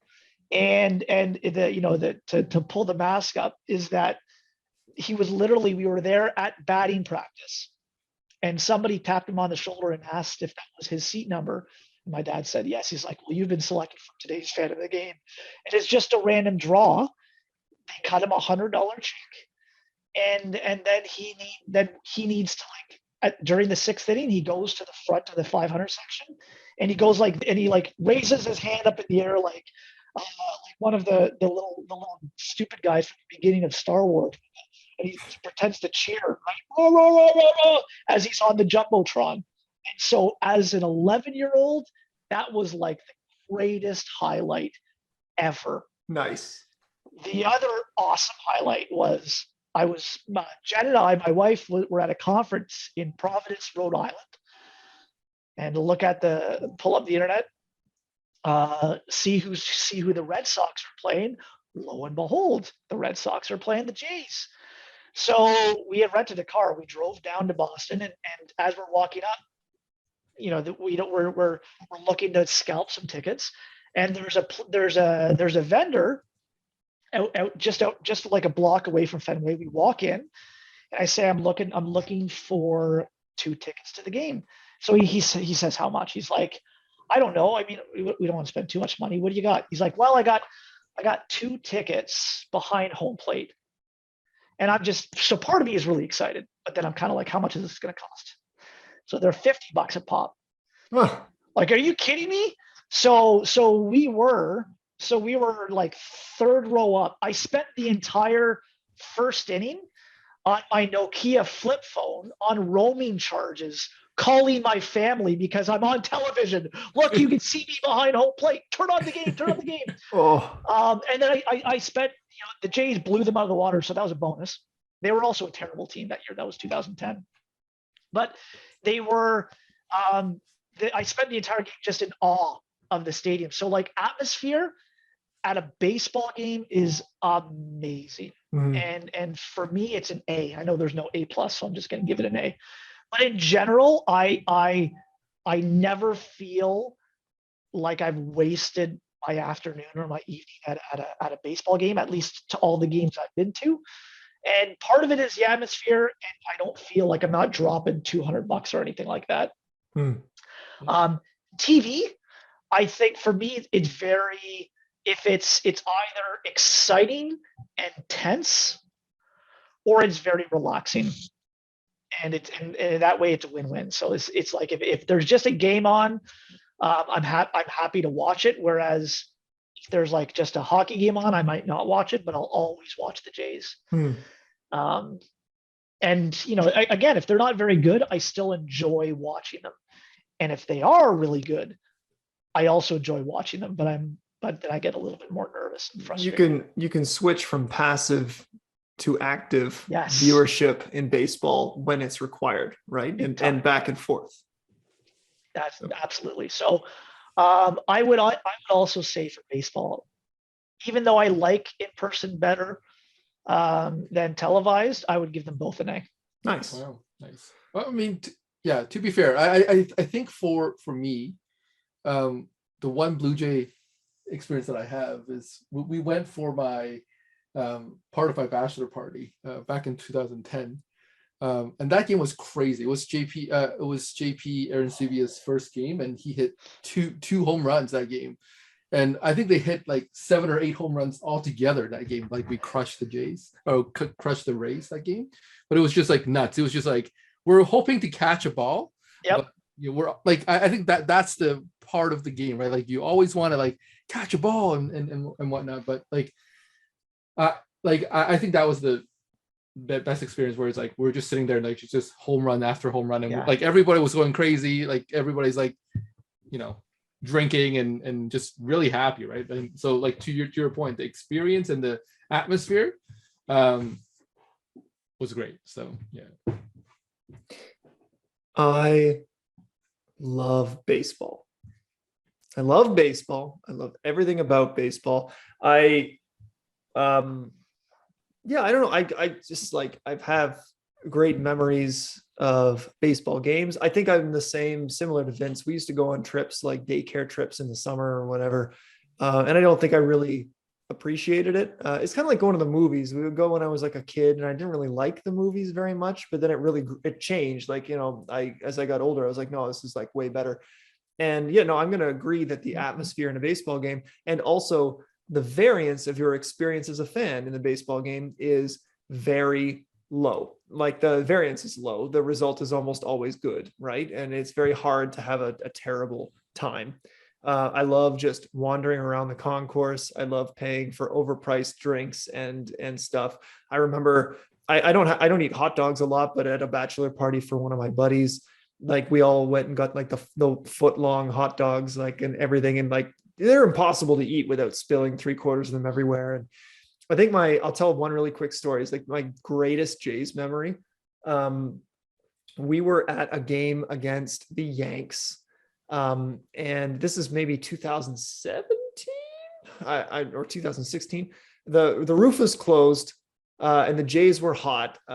So this was before, it might be 2015 even. It might have been before the big acquisitions and stuff and the deep run. But the Jays were like, and they were playing the Yankees, and Chase Utley was playing third base for the New York Yankees, right? And the Jays were getting waxed. Okay. It was like 8-1, and it was the 7th inning. And this when we're in the 500s, we went as a group from grad school, right? So we're in the 500s, and this is when people start getting rowdy, right? Like it's 7-1, we're getting destroyed. Last call is in the 7th inning, right? So like 6th, 7th inning is when people are just crushing drinks and like double fisting. And I've got people playing with, like, it was crazy. And so the coolest thing happened. It was a cold day, so the roof was closed, so controlled environment. And this is back in the day when there was still pretty popular to print your ticket, not to have it on your phone or whatever, but you print it off at home instead of getting like an actual ticket stub.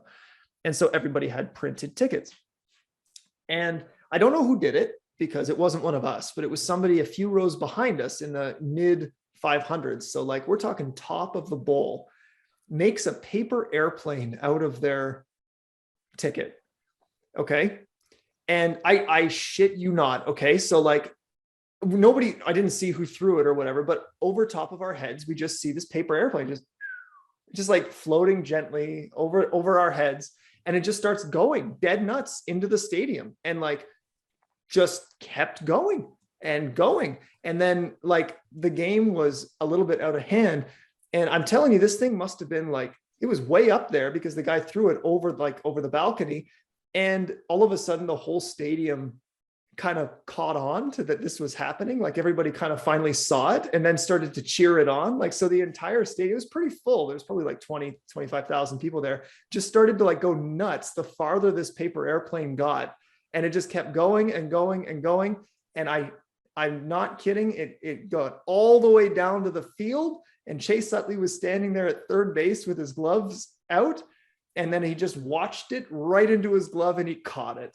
And then as soon as he caught it, the entire place just lost it. I've never heard anything so loud in my entire life that like, and it took like a full minute for this thing to get all the way down.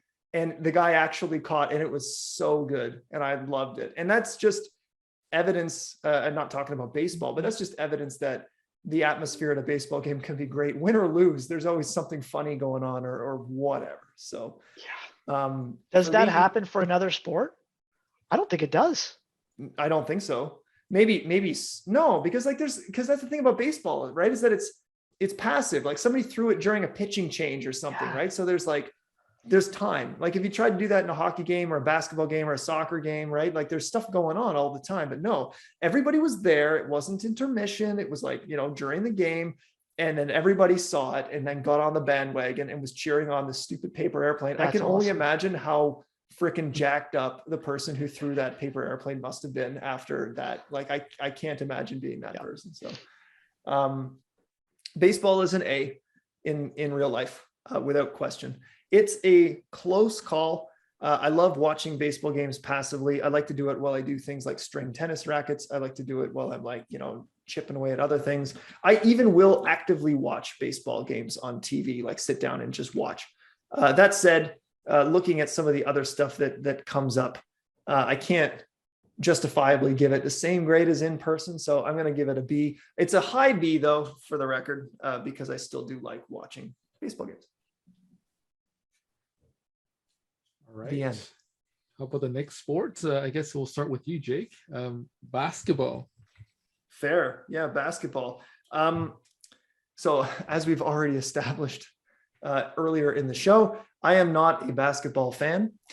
To make it very clear, I am not someone who dislikes basketball. I'm just somebody that does not like basketball. And I don't know really the rules or the strategy all that well, aside from what I learned playing NBA Jam for the Sega Genesis in 1995. So that's about the extent of my basketball understanding. I feel like if I were to pay more attention, I would like it more, because it seems like there's a lot of strategy that's like there. Kind of like football, how I didn't understand football until I joined fantasy football. And then all of a sudden I started to watch it and I was like, oh, there's actually a lot going on here. So anyway, I have been to one Raptors game. It was when I was a kid, and it was with my dad, as I already mentioned. And like, we got to sit really close to the court, and that was pretty cool.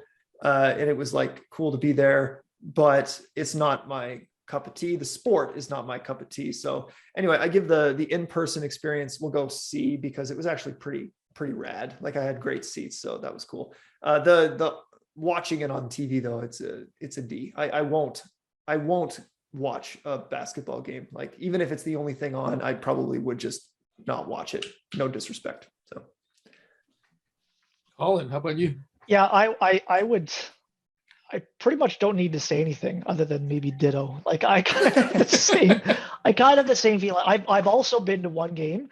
It was not very good seats. I think we were in the Sprite zone. The good old Sprite zone. Classic. And we were not drinking Sprite. We were drinking a lot, just not Sprite. And it was fine. I think the experience was better. I think if we had good seats and it's a good team, I think it would be really good. But for me, it's a C as well. If it's on TV, I hopped on the bandwagon. I saw in 2019. I saw the shot. I saw it live, and I watched every game in the finals. but like a regular season game, nope, I won't even give it two thoughts. I loved the Michael Jordan biopic, The Last Dance on Netflix. Oh, that was money. I loved that.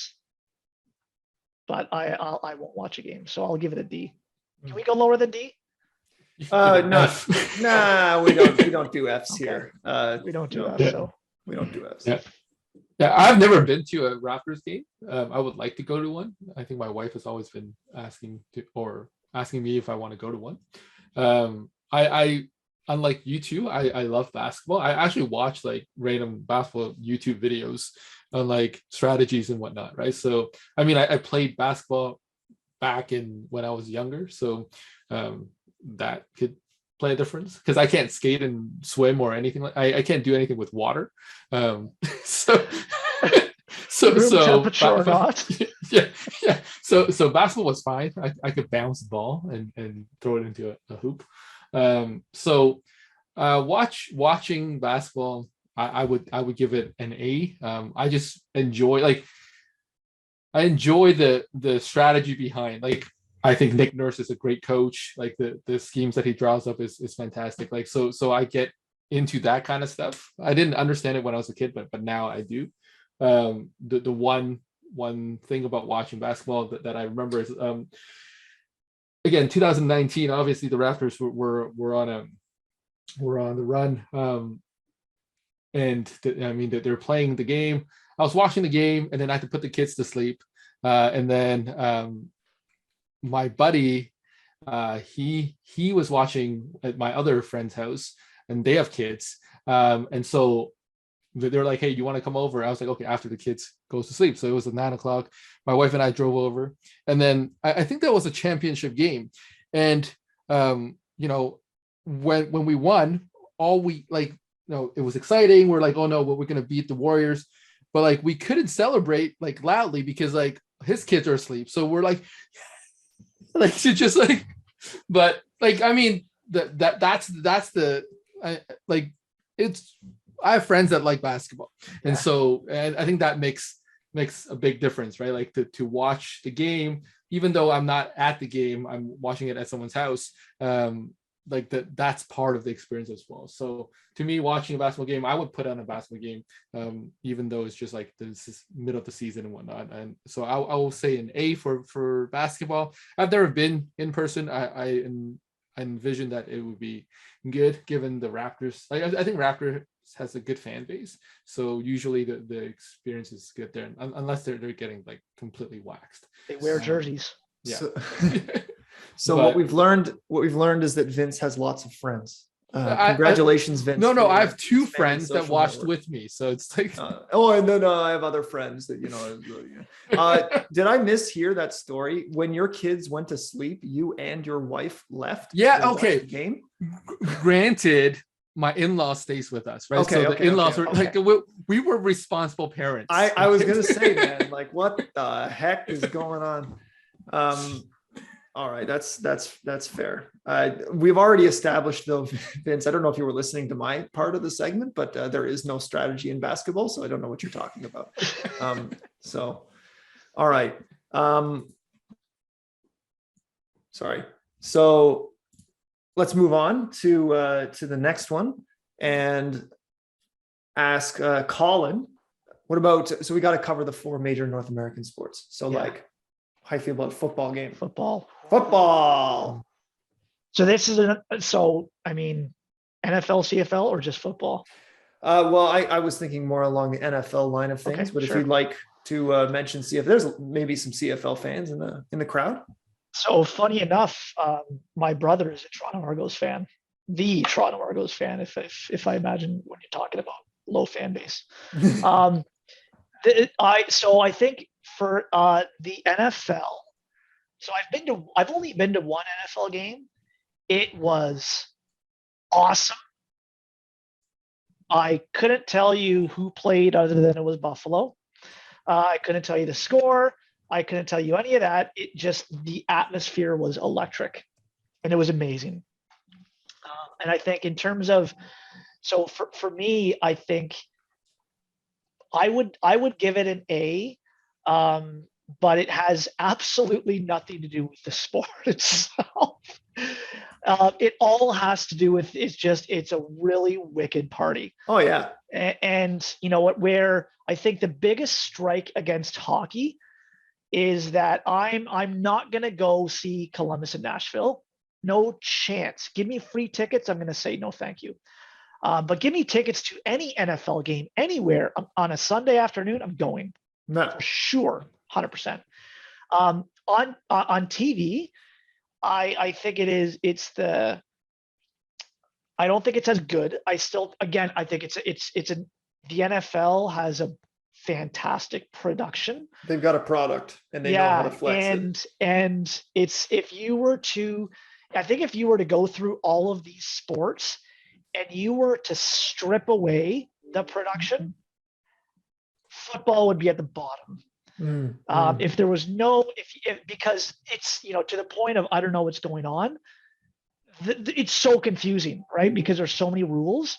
And if you don't have, I think what helps the NFL is they literally have what looks like a lawyer come on and explain the rules to you as they're reviewing a play, right? And predict what's going to happen so that you're right along with it. But I don't think it's as good. I do think there is separation between live and in person. So I would give it a B.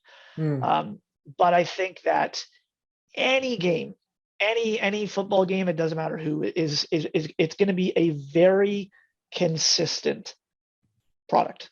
Yeah. So you're also a fan of Gene Steratore. All right. So we got our rules expert, Gene Steratore here. He's going to tell us what the ruling, and he's right like 30% of the time. It's true. It's so good. It's so good. Were you engaged in the tailgating? I was engaged in and that helps, right? Well, I did not. That's part of the experience. It's part of the experience, and I think if that was again, like I think watching the production with the NFL, if watching on TV versus an empty stadium, TV. Because I think it's that having that packed stadium, having the tailgate beforehand is just extra layers. It almost doesn't matter what happens in the game.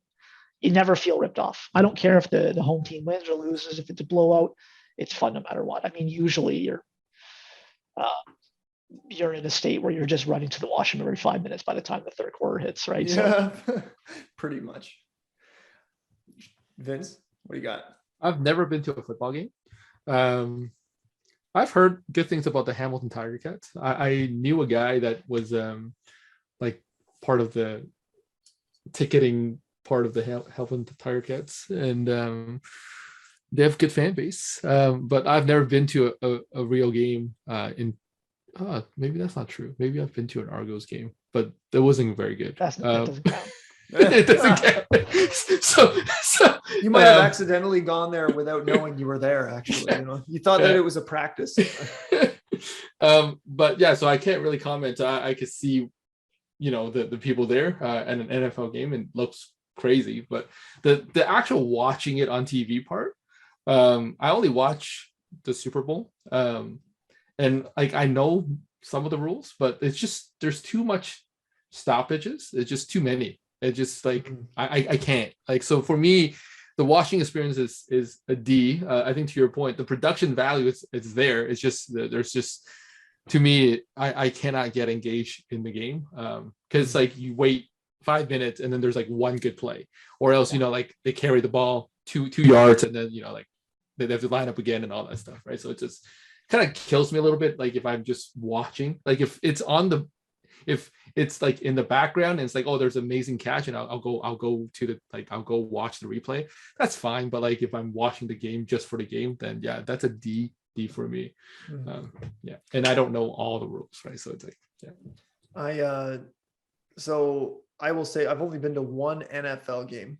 Also, I have an uncle who's a huge Argonauts fan, though. So Uncle Dave, shout out. We love you. But I've only been to one football game. It was a Buffalo game in Buffalo, and it was 2019, late October, early November. I went with my cousin Ben, who I get along with very well. It's actually who I'm going to visit when I go on my trip next week, and a couple of his friends that kind of are now my friends by association. One of whom was our coach for softball and had season's tickets through his dad. So the four of us went across the border to watch the Buffalo game. We left early, participated in full tailgate activities.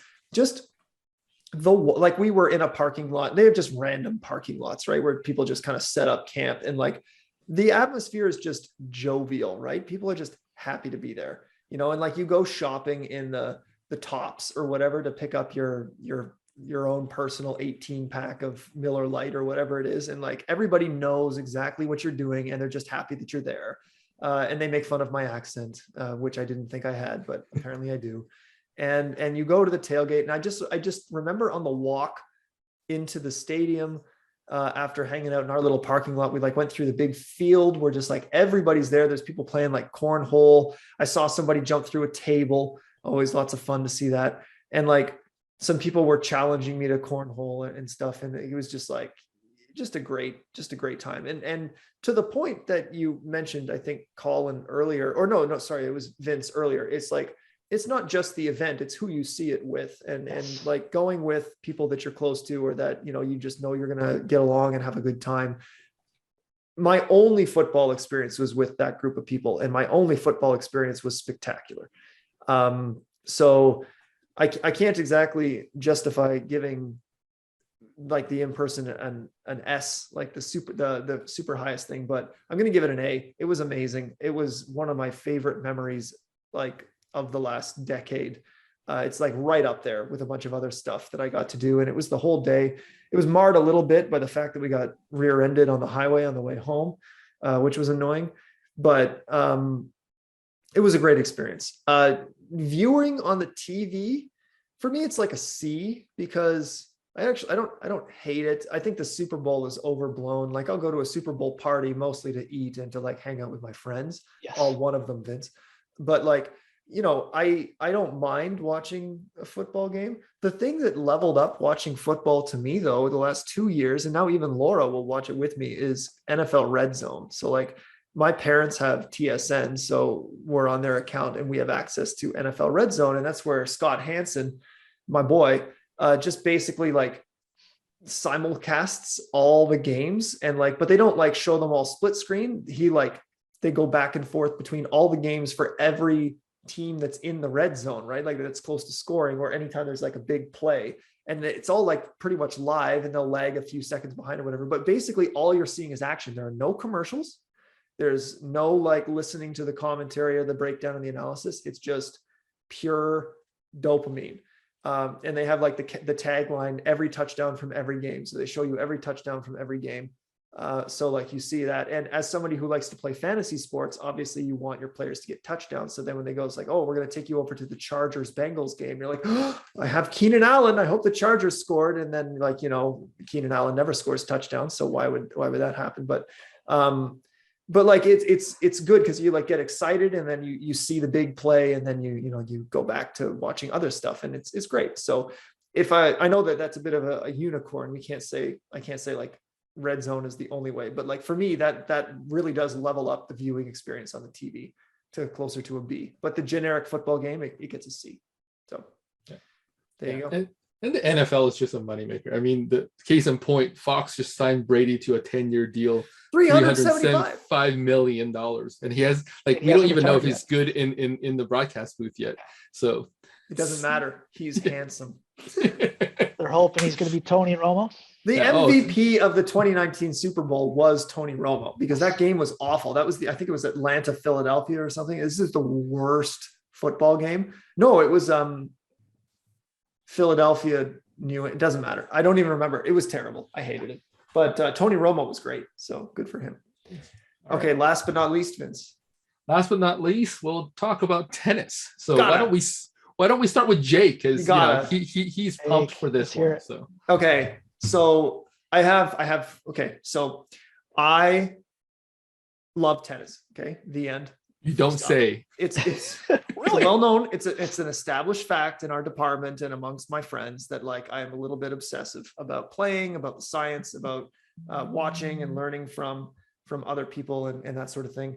So for me, live tennis is great. I have been to the Rogers Cup a bunch of times. I've been to some lower level tournaments. I even like just watching club tournaments. Like, you go watch some friends play. If it's like decent level tennis, it can be pretty entertaining. I have had the chance to go to one Grand Slam. It was in 2018 summer when Laura and I were on our honeymoon. She was gracious enough to let us time our Euro tour so that we were in Paris for Roland Garros for the French Open. We didn't go to like a late match, like a match that had a lot of leverage. We went on the second day, so it was the round of 128 matches. We had grounds passes that led us into all the courts except for the two biggest ones, Philippe Chatrier and Suzanne Longlong. But we had tickets to the new court, the Simone Mathieu court, which was glass. And it was really cool, and it's on the clay, and it was amazing. And I had a lot of fun. We got to see Bianca Andreescu play. This is before she won the US Open, so she wasn't quite a big deal yet. We got to see Jeannie Bouchard lose, so that was very fun. We got to see some other guys like, we saw Fabio Fognini, the Italian guy. Anyway, it was great. I loved it. I like going to the Rogers Cup. Tennis live is an A. I haven't done it as much as I want. I want to go to the rest of the Grand Slams, but it's an A. And also it was cheap to go to Roland Garros. It's like 60 euros each. And like, this is like a once a year event. It was like, compared to the Rogers Cup, it was way cheaper. So I was like, okay. Now TV, I wanted to bring this up because like, I haven't given an S yet, and I'm going to give tennis an S on TV. And I'll tell you why.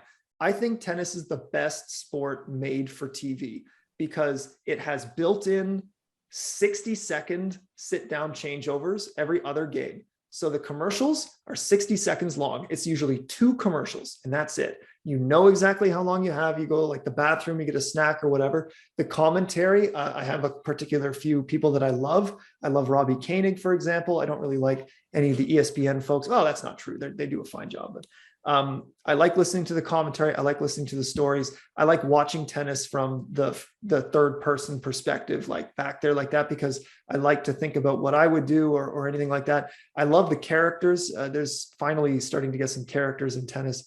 I like to cheer for people, Canadians. I like to cheer against people. I like to like hate watch, which sounds negative, but like I find it entertaining. I want somebody to get toppled that is like, suppose like the favorite in the match. I love to see an underdog story. And tennis is the other reason that it's so great to watch to me is that like, it's not like the other sports that we've talked about so far, which has a terminus. Okay. There is no terminus in tennis. There's not like any elapsed amount of time or an elapsed amount of outs or like, this is what you have to do. You have to reach the finish line. Right. And because of that, and it's not just in tennis, there's other sports that do it too, but because of that, it has the unique like situation where you can see some of the most spectacular comebacks, like where somebody will save match point and 3 hours later win that match. Right. And it can be chaos. And I'll bring up a particular example and then I'll move on. But like the 2019 Wimbledon final, we talked about it. It broke my heart when Roger Federer lost to Novak Djokovic in the 2019 Wimbledon final after having 2 match points, right? 2 match points at 10-9 or at 9-8, excuse me, because he was going for a 10-8 win in the 5th set. Just ludicrous, right? Like imagine being there, 2 match points squandered, right? Djokovic comes back and wins that match. Did not like the outcome, but only in tennis can that happen. Only in tennis can you have it right there, make a mistake and it's never there again, right? And that's what makes it so exciting for me to watch. So anyway, tennis on the TV, just because I do it all the time. And it's basically what I spend most of my time doing when I'm stringing rackets and when I'm like doing stuff. I love it. I give it the S. It's my favorite thing. So there you go. How about you, Follow Colin? that. Follow that. So I've never been to a tennis game. I actually, and maybe you can kind of help me on this one. How would it compare? Is it, so we talked about baseball, which is just like an easy watch. And there's a consistency to it. How does it compare to that? Because I kind of imagined it would be like that. Like, is that it's a guaranteed enjoyment and there's no variability there. It's always good. The crowd can get in the way sometimes because For good or people bad? can be very partisan. Okay. I remember we went to see Rogers Cup. Oh, terrible experience at the Rogers Cup in Montreal. Not the Rogers Cup fault, not Montreal's fault, but like we wanted to go see Roger Federer. This is like years and years ago when we had friends living in Montreal, and he had to win. We were going to the semis, and he played Joe Wilfred Songa in the quarterfinals and lost. So Joe Wilfred Songa played in the semis instead. So we saw Djokovic Songa, and we sat in a crowd of Serbian fans, and like, good on them. They were having a good time, but like it was obnoxious, right? Yeah. And like they were being absolute Lugans, as my dad would say. And so that really took away from it. And then one other thing that sometimes happens that doesn't happen in the other ones that does add to the variance is that Songa withdrew with injury after the first set. So actually that's something that can happen too in an individual sport. Sometimes people get hurt and or whatever, and then you don't even get your money. Like, what a waste of money, right? Yeah. So that can happen, to be fair. Fair enough. But in terms of the stress, like in terms of like an easy passive watch, it can be an easy passive watch until it's not. Yeah. Right. Like until it really matters, until like it's like on like by the skin of your teeth or like hanging on with your fingernails, and it turns pretty quickly. Like the beginning of sets, you're usually like, yeah, whatever. But then like once it gets to 4-4, 5-5, things get real tense. Right. Okay. So that's helpful. I can't really, I guess I can't give it a grade because I've never been, but I think if we were to, if I were to be offered a ticket to a tennis match, I would absolutely take it. Soccer, no, thank you. Golf, if it was the Masters, yes. I love golf, but I'm not going to walk around if I'm not golfing. So I think like a tennis match is something I would absolutely do, but I think I have to give it an NA because it's not really applicable. I've never been. It's fair. But I would go. I'm not mad. No, I'm not mad. But maybe I should take you. Maybe I should take you. The other thing about TV is that like sometimes you watch on TV and you're like, oh, why didn't he go for that? Or why didn't she go for that? Or like, where's the effort or something? Like sometimes you can see that. Let me tell you that just like watching hockey on TV, if you go in real life, you see how freakishly fast everybody is and like how fast it is. If you go to a live tennis match after watching it on TV, you will be like, oh my God, how can they react that quickly to even hit it at all, let alone hit it back with control and everything? It's so fast. Like it's crazy. I do enjoy it on TV. I wouldn't say that I watch it a lot. I would say it's the one sport where I have like the US Open is there's a romanticism about the time of year for me for the US Open, where is something that I always look forward to. And that was, I think that my first experience watching the US Open, it was literally, I was recovering from getting my wisdom teeth out. And so I was puffy faced, drugged up on Tylenol 3s. And it was when Andre Agassi, I don't know who he was playing with. This was the 2004 US Open. But the match went way into the night. And well, he played up on Tylenol. Marcos Bagdatis in that match. And wasn't he like 36 or something like that? Yeah. He was an old guy. Yeah. So that I quite enjoy it. Again, I don't, it's for me, it's not appointment viewing as in like, I'm going to sit down and I'm going to watch tennis. But I would say in terms of in terms of when I watch it, I would give it a B. I think it's a very easy thing to watch. It's very easy to get into, especially if it's a good match or if there's somebody to cheer for. Jake, I absolutely get your point around hate watching. I don't really have any hate watching in tennis, but I certainly can get behind the underdog, so to speak. But I would say of all the sports, it's probably the one that I have the least experience. Yeah. Yep. I think same for me. I've never been to a tennis match, but I do like to watch it on TV. My oldest one actually really likes to watch tennis on TV. When she was younger, she was like, just watch tennis. And then for some reason, she's like, I want to play tennis. So we actually put her in like tennis camp before pandemic and then last year as well. So there you go. I would give watching tennis a B on TV, but I can't say for in person. So It's too bad. Anyway, thank you for including it. I know that you included it just because I literally said we have to include it, but hey, I'll take it. I need to try to convince, like, you watch the tiebreak from the 2008 Wimbledon, fourth set tiebreak between Federer and Nadal, which Nadal went on to win that match in 5, full disclosure, but Federer saved championship points. Maybe he didn't actually, but anyway, it was a tiebreak for Nadal to win it all in the 4th. And you watch that tiebreak and tell me that like, people say that like tennis crowds are hoity-toity, like uppity, preppy people. You tell me that wasn't crazy. Like, tell me that wasn't nuts, because it was awesome. Well, that's going to do it for us. Thanks, Colin, for coming by and Thanks for having talking me. about sports. Yeah, it was great.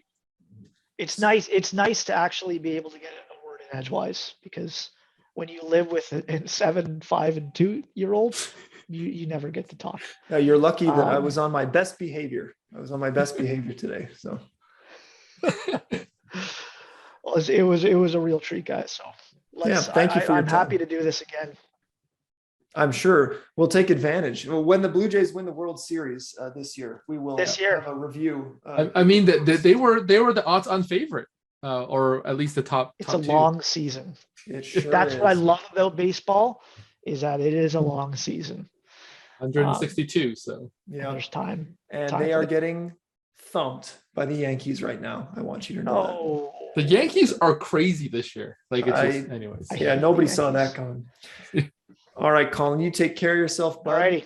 And Vince, we'll take a quick break and come back with our final thoughts here. Sounds good. See you, bud. Bye, Colin.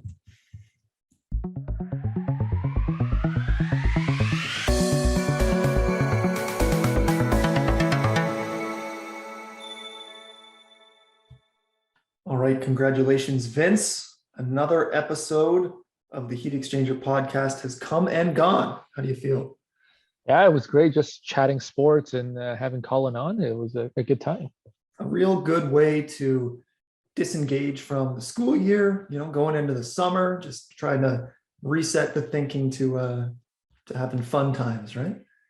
Yeah, and I mean, I'm looking forward to summer. I'll be going to Great Wolf Lodge in a week or 2, and I'm sure you have plans, right? So nice. Great Wolf Lodge. That's sick. Laura, I can't swim, so I'll just hang out in the kiddie pool. Yeah, Laura has tons of stories about not Great Wolf Lodge, but she went to Shamrock Lodge a lot as a kid up like Muskoka way, and she loved that place. So I never got to do anything like that when I was a kid. Instead, I got to go, and I'm not complaining. I might have complained a little bit at the time, unjustifiably, but instead I got to go on cool trips with my mom and dad, where basically we just drive for 8 hours a day so that we can just see as much of Portugal as possible. And I'm like, I want to go to the pool. And my dad's like, no, we're going around Portugal. And when you're a kid, you don't realize how lucky you are, right? That you get that. So was that the only country you went to? No, I just mean just a generic, I'm not going to rattle off all the places I've been, like some, hoity-toity loser or whatever, but well, I mean, that's what I am, but I'm not going to rattle them off like I am that. Okay. Come on. I got to go to Los Angeles on Sunday, which just in a couple of days here, and spend some time with my cousin Ben, one of my groomsmen at my wedding. I'm just going to go, they live in Los Feliz. So that's going to be really close to Hollywood. We're going to go check out Santa Monica Beach and probably see a Dodgers game. Nice. Not the Jays, just I think it's the Diamondbacks, but whatever. It'll be fun. And yeah. Have you been to LA before? No, actually they just moved to LA, just in loose quotes, I don't know, 6 months ago or something. I don't exactly know. But never been. I've been to San Francisco, which was great. I went there with some buddies for conference, for American Chemical Engineering Conference in, I think, 2013 or 2012. We went there and got a room on Nob Hill, which is the thing that is in every video game, skateboard video game or whatever, the one with the winding cobblestone street that goes Tony down. Hawk. Yeah, exactly. So anyway, but yeah, I've never been to LA. I'm looking forward to just kind of getting away from it all, getting the sun. Although the weather's been good here recently, to be honest. So Yeah.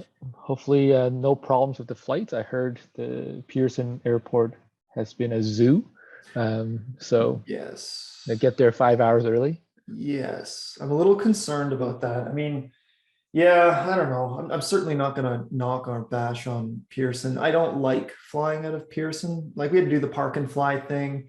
But like that's the only way to get to Los Angeles. And yeah, our flight's at 10 in the morning. So we're literally planning on going at like 5. Like we're going to leave here probably around 4:30. The only good thing about that is that the likelihood of encountering bad traffic on the way there is pretty low, right? Like it's still early enough that we're going to get there. We never used the park and fly before, so we're gonna have to like figure that out or like know where to go. I don't really know. I've never parked at the airport. I've parked at Buffalo Airport and at Hamilton Airport, but I've never parked at Toronto.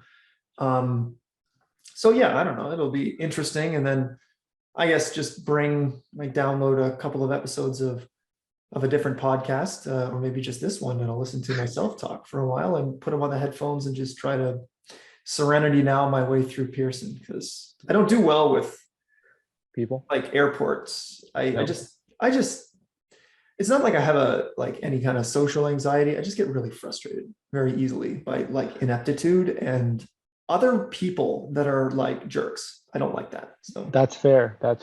Well, hopefully you have some stories to tell next time we record or on our next episode.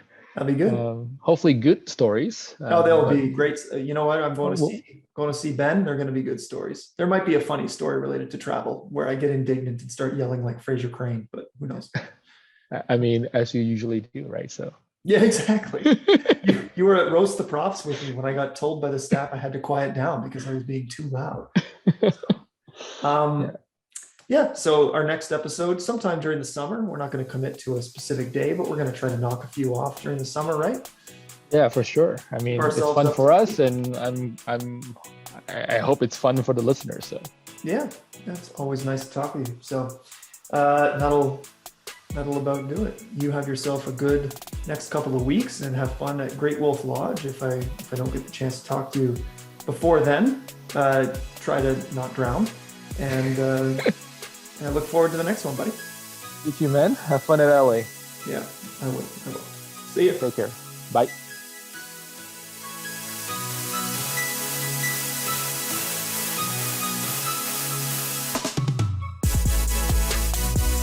She sounded like she had like a high raspy voice. But it was like the greatest thing in the world to see. Oh my, that's my cousin Stu. He's in the Toronto Star. That's my Crazy Stu.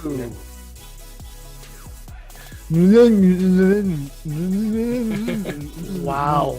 I mean, I'm right here.